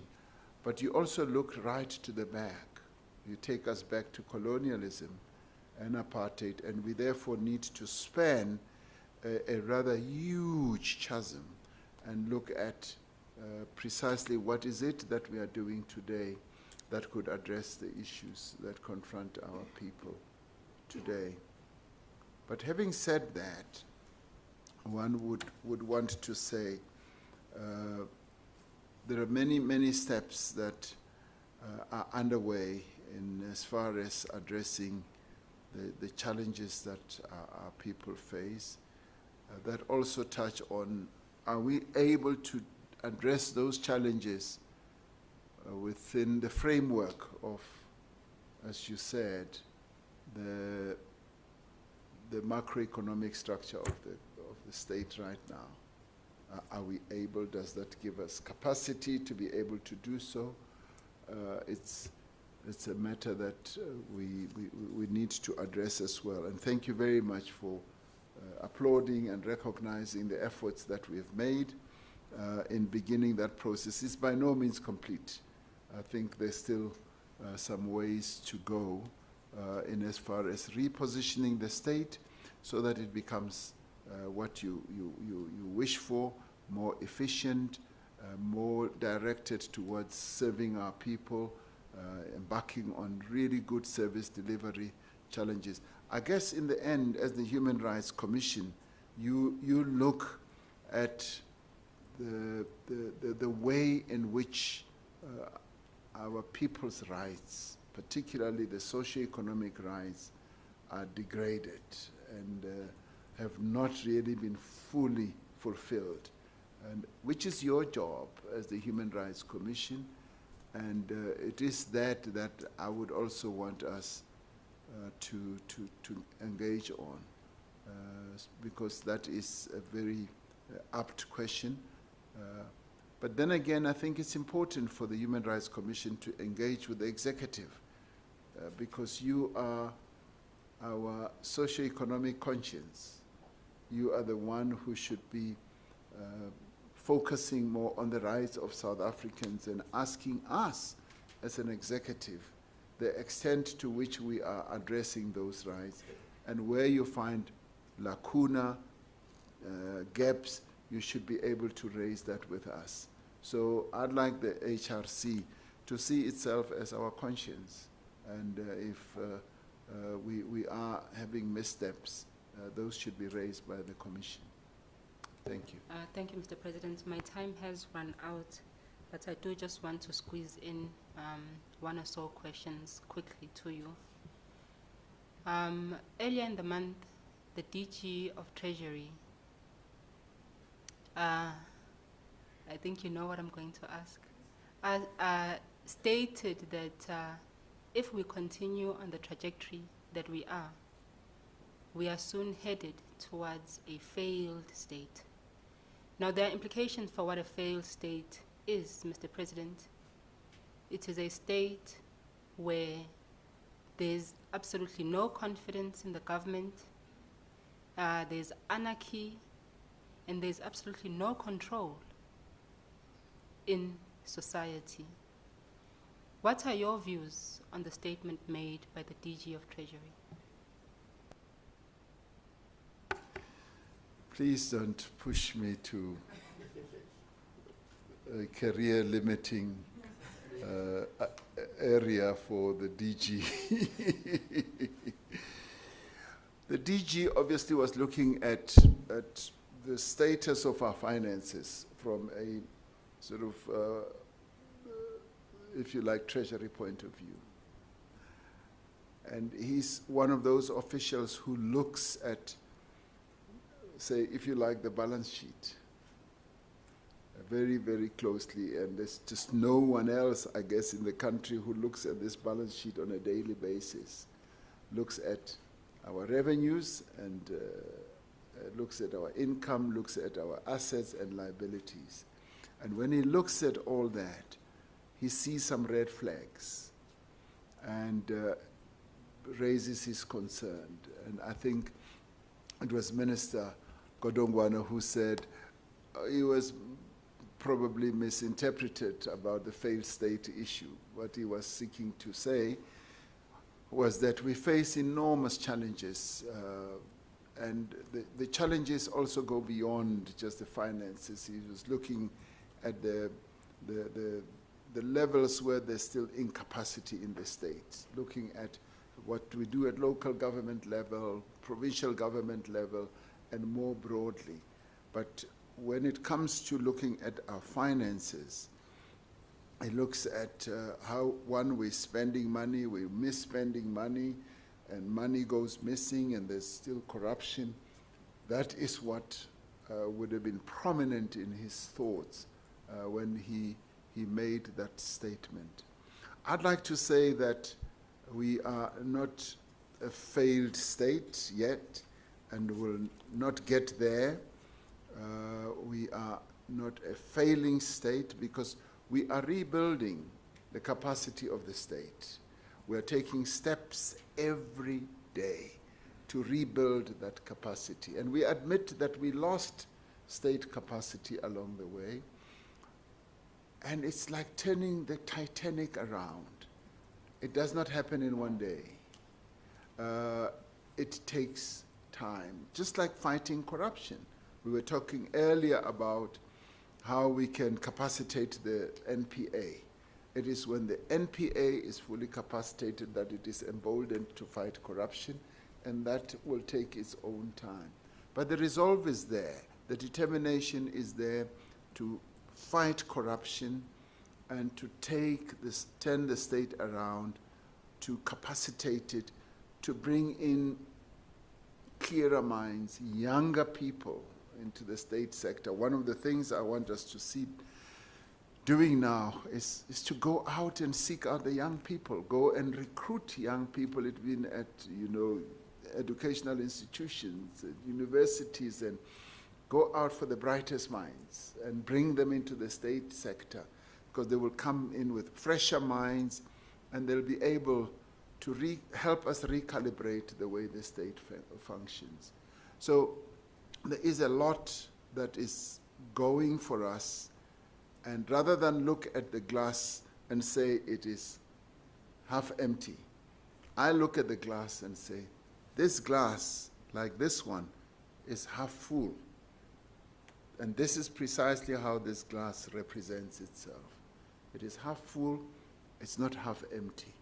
because we are making progress. We are dealing with issues that impact on state incapacity, the type of thing that the Treasury DG was complaining about.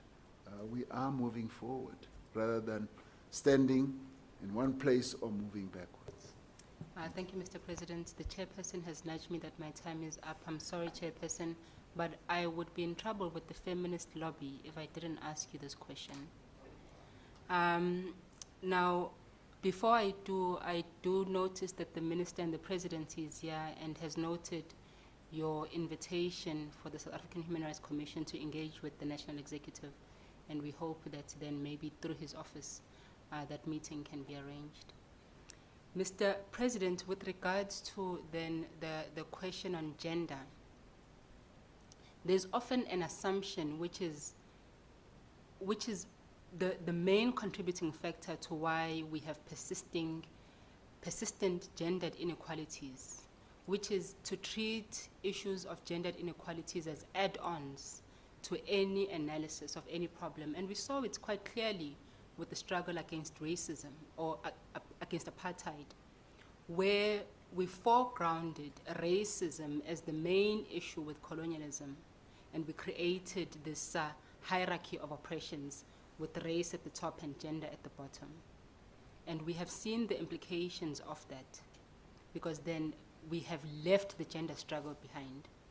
Now, in our analysis of this critical moment in July,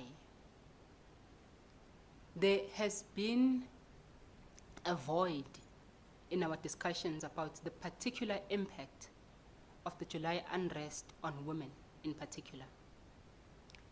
We have not seen it coming from the state apparatus, and we have had to rely on maybe public commentary by mainly those who sit in NGOs and civil society. As the head of state, have you been interested in the particular impact of the July unrest on women? If so, have you instructed any members of any state institution to provide you with information that crystallizes the impact of this unrest on women? If so, can we have maybe the results of that analysis? If not, why not? You're asking a question like I'm in Parliament now. That's what they do. If not, why not? If not, now when? No, let me say, I think you've put your finger on an important issue. And let me say, without being facetious, that this is precisely what I expect the Human Rights Commission to highlight, because it is also the rights of women that were trampled, that were violated in this humiliation that you spoke about so eloquently. In my office, I have an advisor who focuses on social policy. And I've asked her that I'd like us to shine a light on how the unrest impacted on women. And that is now being processed also with the ministry that deals with women, because it's important that we need to dig a little bit deeper, but also on children, because a number of children were affected. We now know a child as young as 12 years also passed away, because we need to know exactly how that impact manifested itself. But more importantly for me, it is from the Commission that I expect your report to have a fairly substantial chunk of precisely the gender aspect of how the unrest affected women. Thank you. Thank you. Commissioner Nissen, just be mindful we have 35 minutes left, unless the President is, of course, willing to concede a few more minutes for us, Commissioner.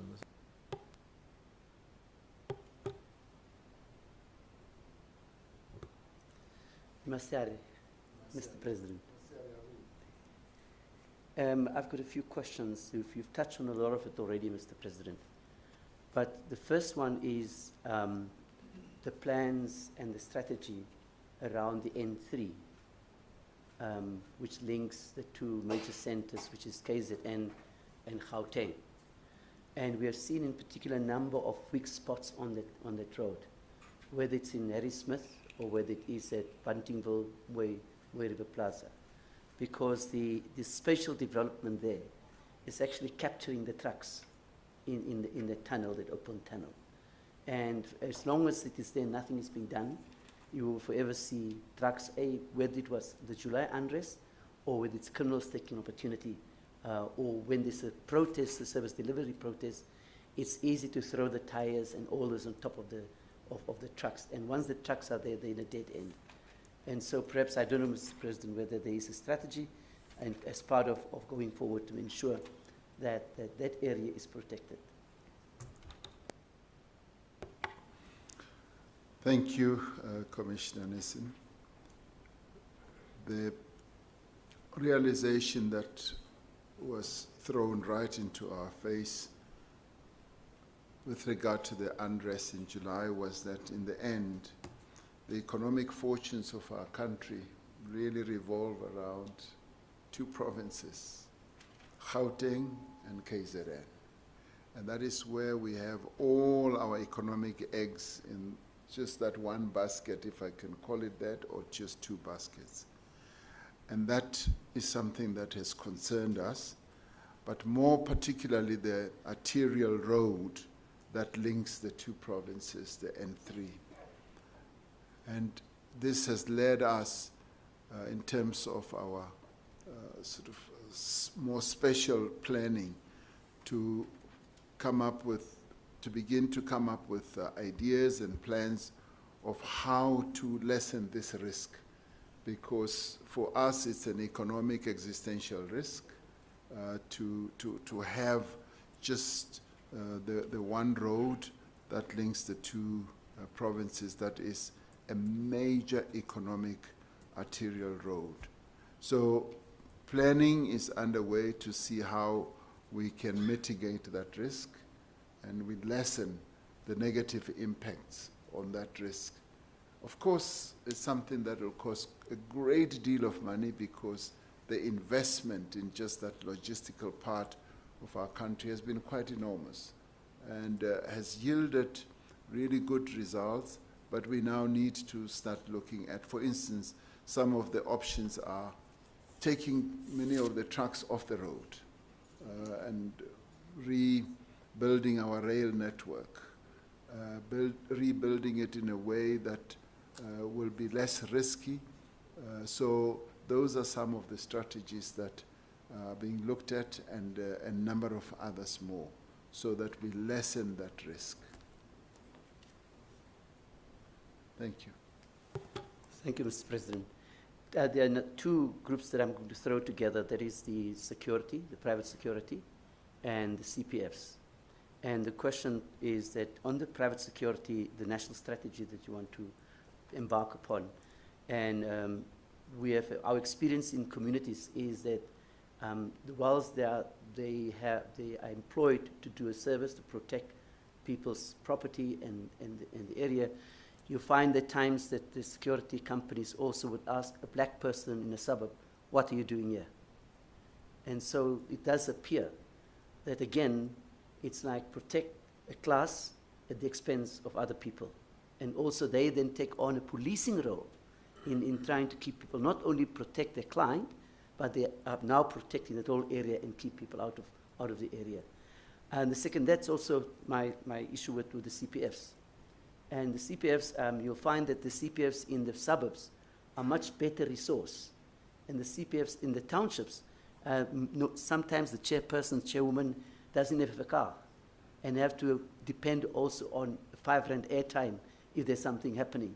And so you see that there may be an issue looking at resources, and also it's very politicized. And so we also need to look at what are the kind of training and maybe review the mandate of the CPFs and how they can further go into bringing that whole task of sensitizing the community and have an oversight on the police in that particular area. So I don't know what your views are on that, Mr. President. Well, you raised two issues about the private security firms and the way they've tended to execute their own tasks and have tended also to be more, racially biased. I mean, this is one of the issues that we're going to be seeking to address with the private security firms because we have had reports to that effect as recently as just yesterday I saw a representation of that where I was. So that needs to be addressed and will be addressed as we, in a way, look at how we are going to cooperate and collaborate with private security firms in the light of the unrest that we have had. So there's going to be a concerted effort as part of our national security strategy. So this is going to be part of it. As regards the Community Policing Forum, you are absolutely right. The CPFs that are in much more affluent areas are better organized, better resourced, and their performance is much better. And CPFs in other areas, particularly in townships, are not as well resourced as this. So part of the national security strategy that we are going to come up with is going to address itself to that. Because how do we make community policing forums much more actively involved in interfacing with the police and also supporting the police in the work that they do? It is CPFs are going to be a very important component of enabling us to deal with crime. But if we are indeed going to do that, we must capacitate them, because in the end, the CPFs are the eyes and the ears of the police on the ground, and for them to be able to do so, capacitation is an important element of how we make them more effective. So I see that as something that is very much a part of the process of developing this strategy. And that is why this strategy will have to be discussed on a nationwide basis and consulted. It cannot just be a strategy that is just owned by the security cluster or by the police. It's got to be a strategy that is embraced and owned by the people of our country, because all of us must have a role in fighting crime, because crime affects all of us, wherever we live, wherever we work, wherever we either. Concern maybe that some of the important intelligence information does not necessarily reach you.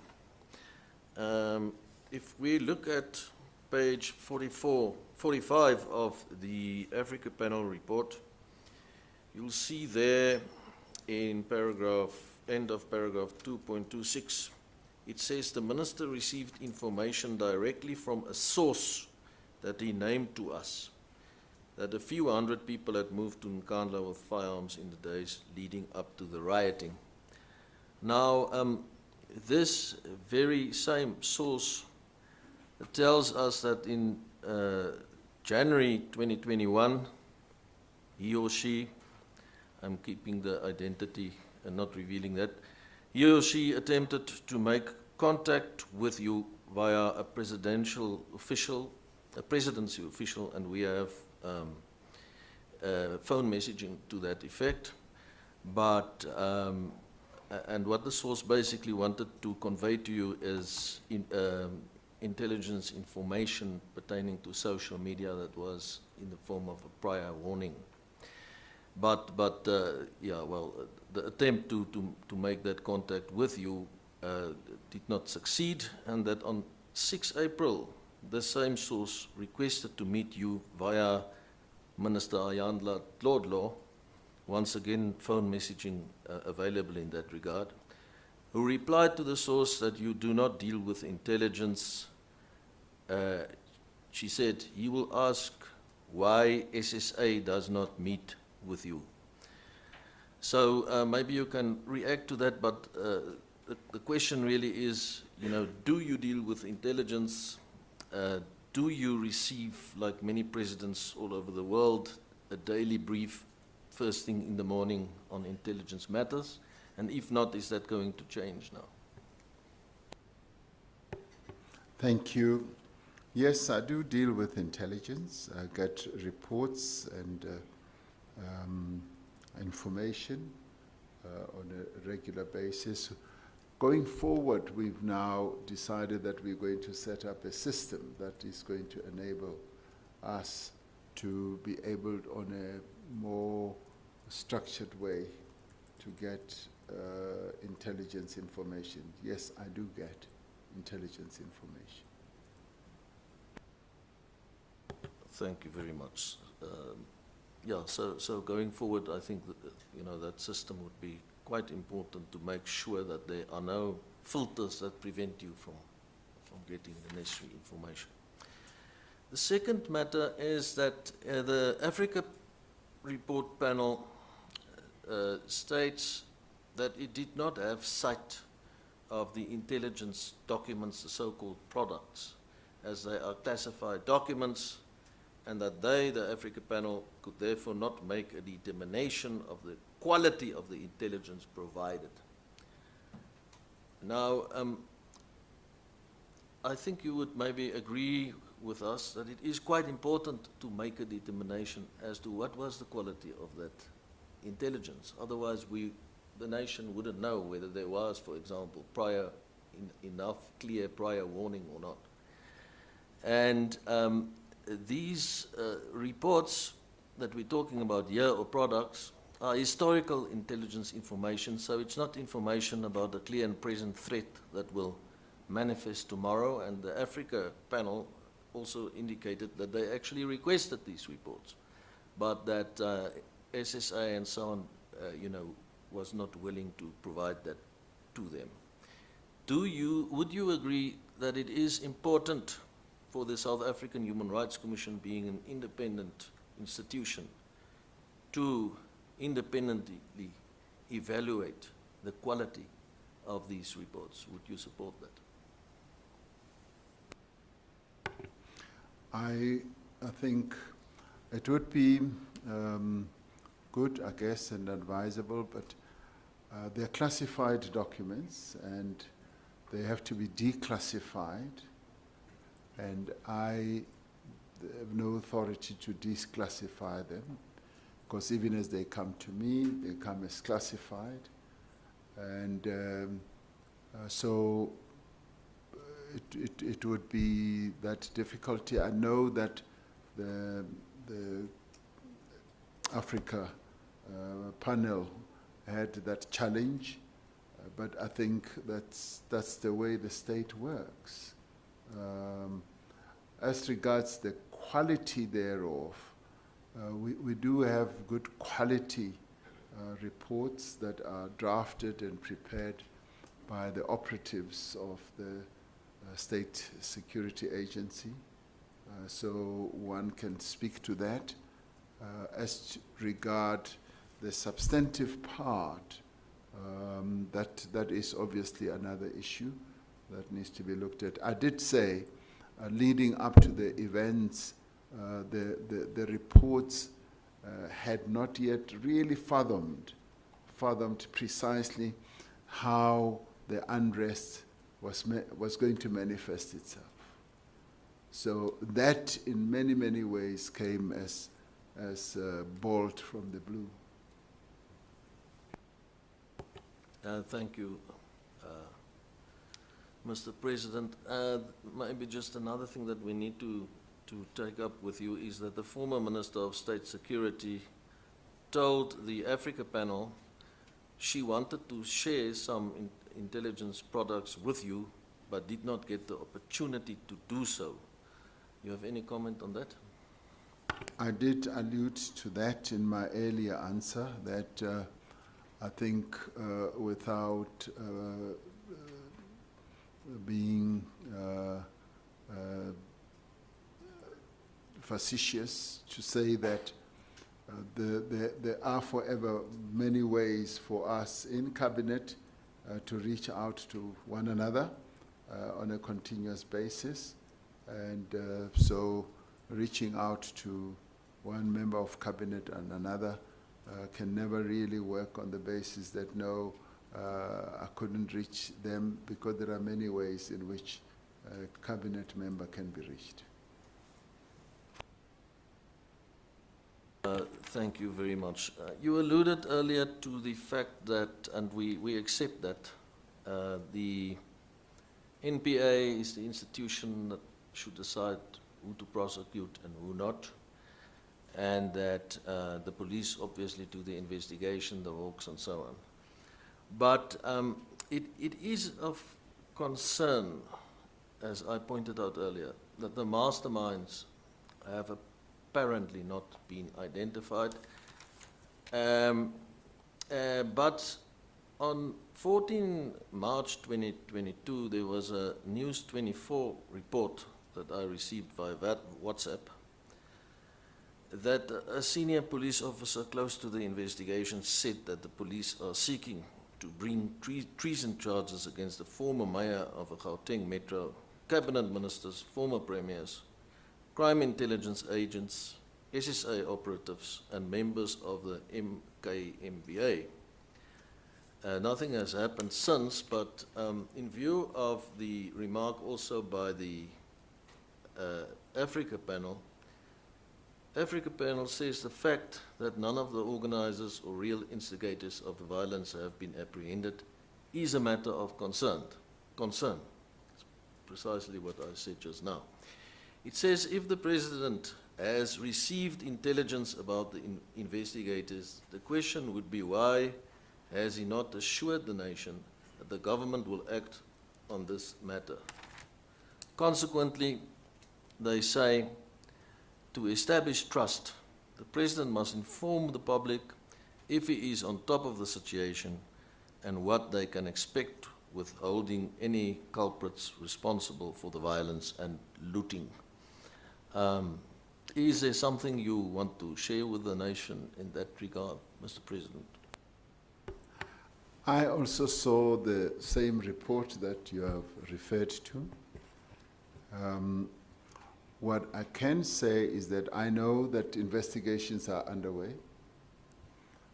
The police have been investigating, and I'd have shared this with the nation before, that investigations are underway. And of course, everyone wants these investigations to be concluded yesterday.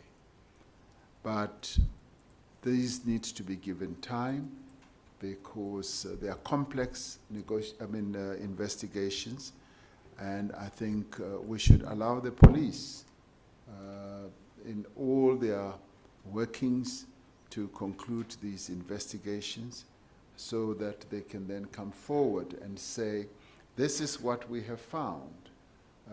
I don't know what they are finding.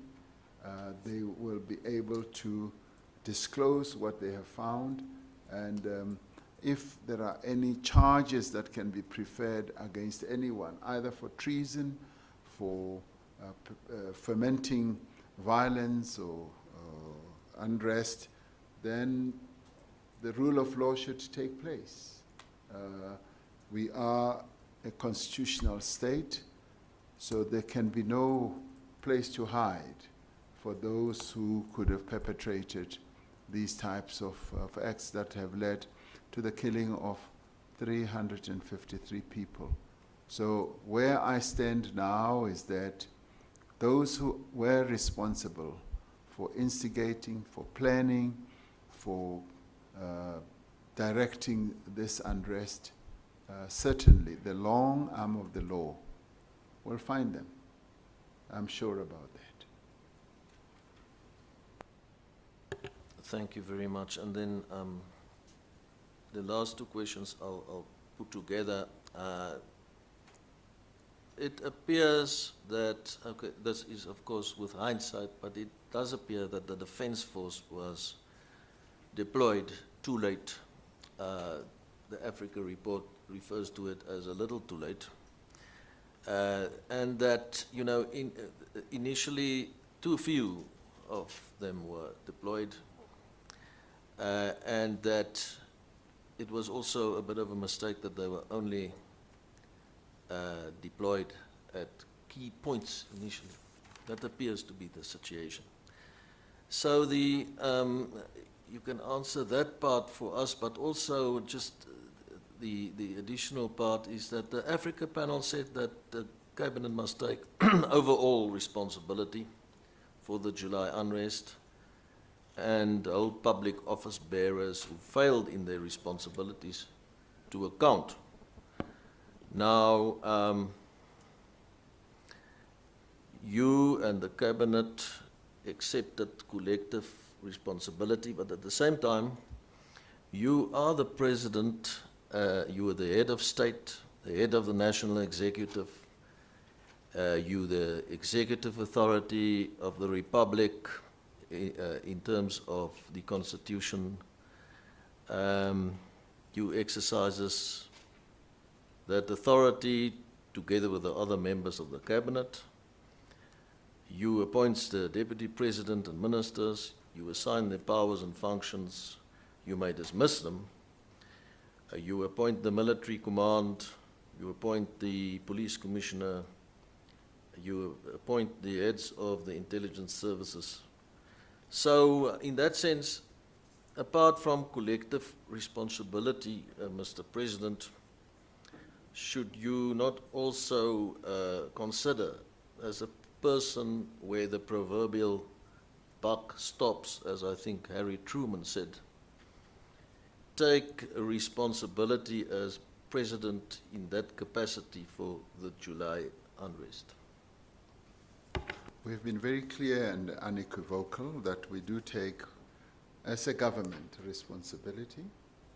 And to the extent that people want to split it all up, we would say, yes, we do take responsibility. And I think we did that up front without even mincing our words, without even seeking to hide from it, because there were lapses. There were lapses along the way, which we have recognized. And yes, as Commander-in-Chief, yes, I do take responsibility, because it is important that as we move beyond this, and as we bring about the reforms and the changes, we should know that we have been through a real horrendous period.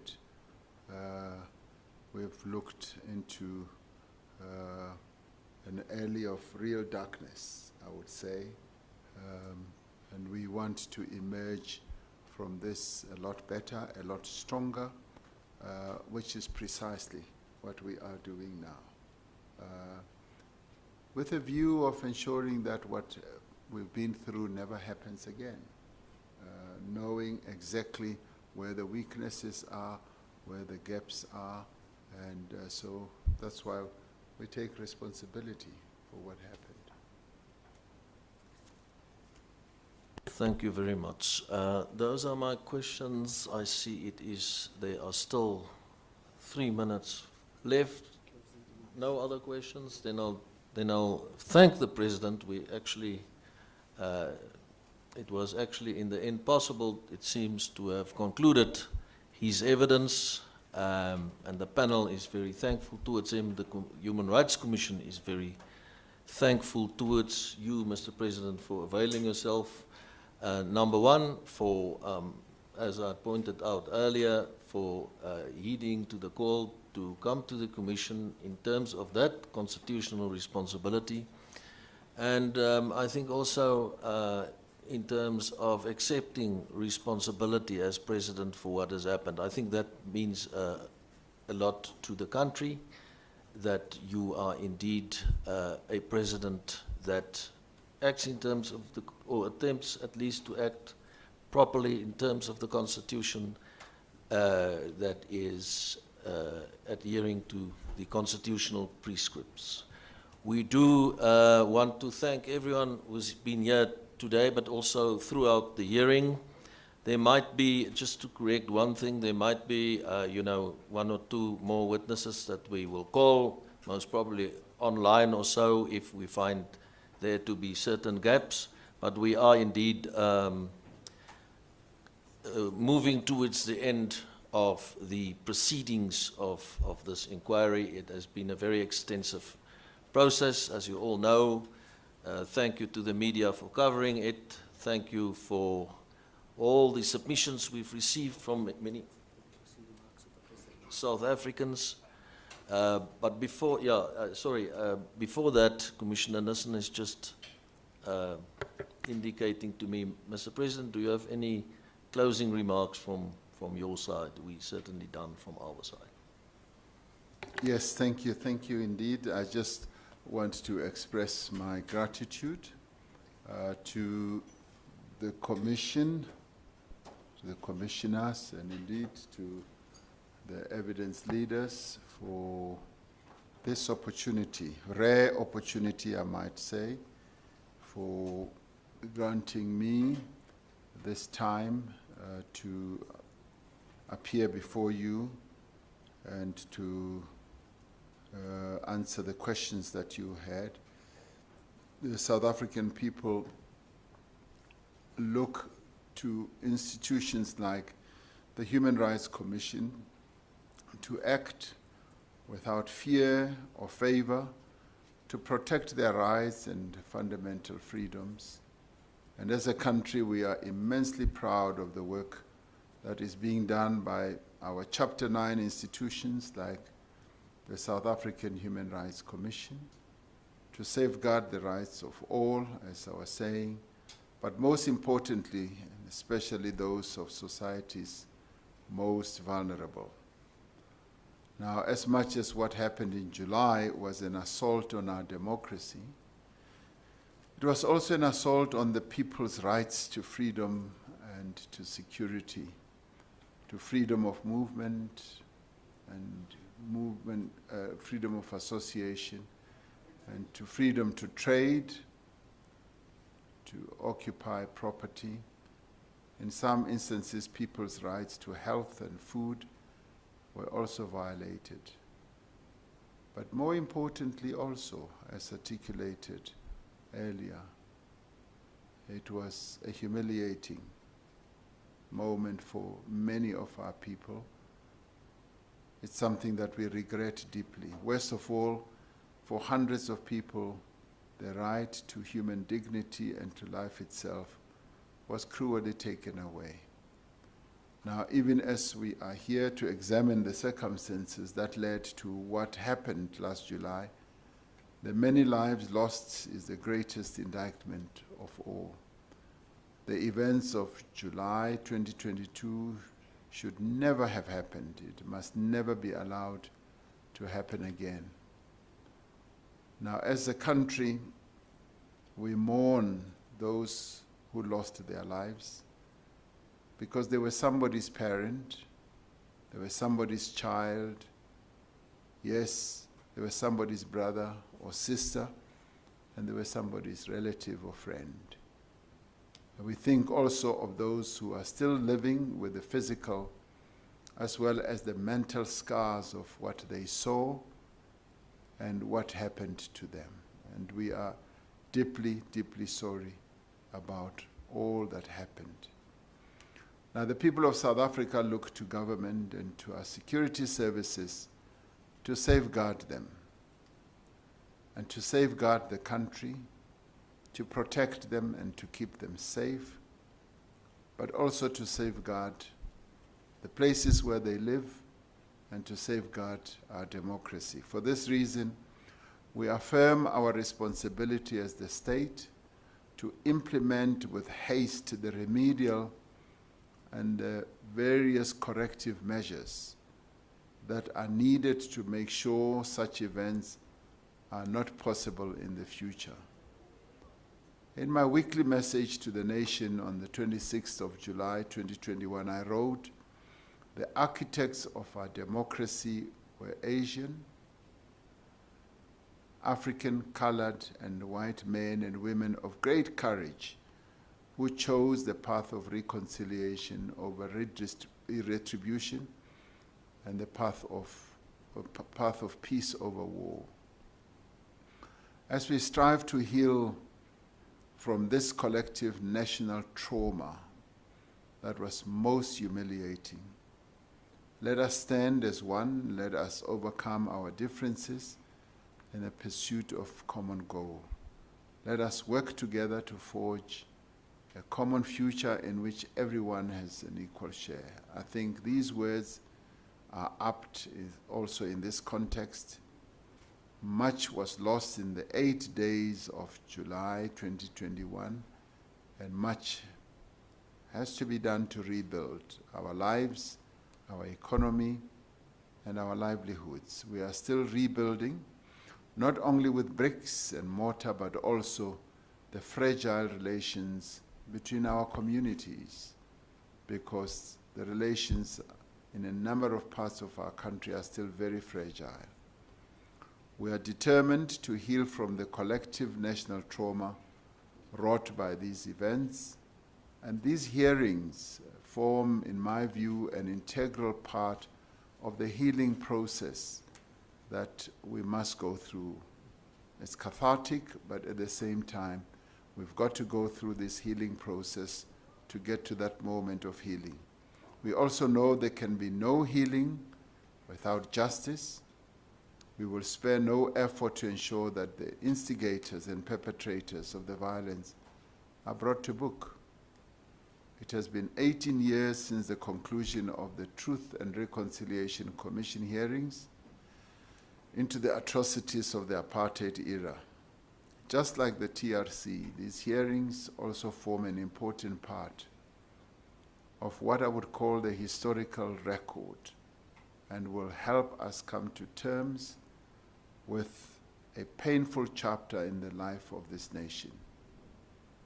And I recall the words of the then chairperson of the Truth and Reconciliation Commission,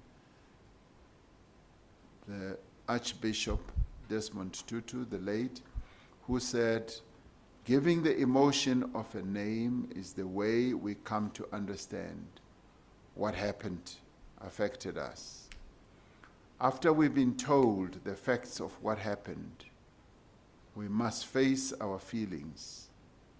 We are each hurt in our own unique ways, and when we give a voice to this pain, we begin to heal it."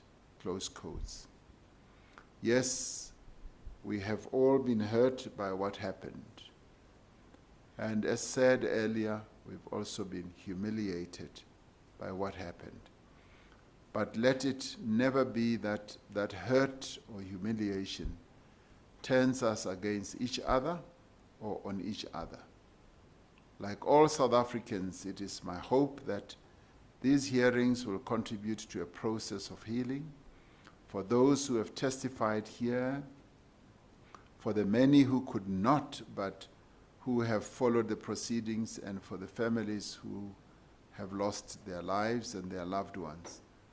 We have learned many lessons, but we also saw our faith in humanity restored by those who stood against looting, by guarding the shops, those who helped to deliver food and others aid to distressed communities, and those who helped with cleanup operations. And all those who did this did our nation a great deal of good service.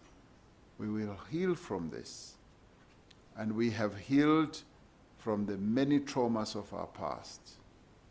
In time to come, let it be said that our determination to rebuild, that we stood as one, that we managed to transcend the fire breaks of race and class in pursuit of the common good, that we united for the good of our country. I am therefore grateful for having been given this opportunity to be part of this process. It isn't often, as I said, also as you also said, that a president will appear before the Human Rights Commission, and I've done so with great humility, and I want to thank you for the opportunity. Thank you. Thank you very much, Mr. President, for those closing words. And this hearing is then... Advocate Lotz, you have anything to say? Yes, just a quick logistical issue, Chairperson. It's an important message. The President and his team and VOC will remain on this floor for lunch. Everyone else will proceed to the 13th floor, where lunch will be served. Thank you. Thank you very much. So, Mr. President, we know you have a tight schedule and have to leave, but you're very welcome to stay for lunch. Our proceedings is adjourned. Thank you.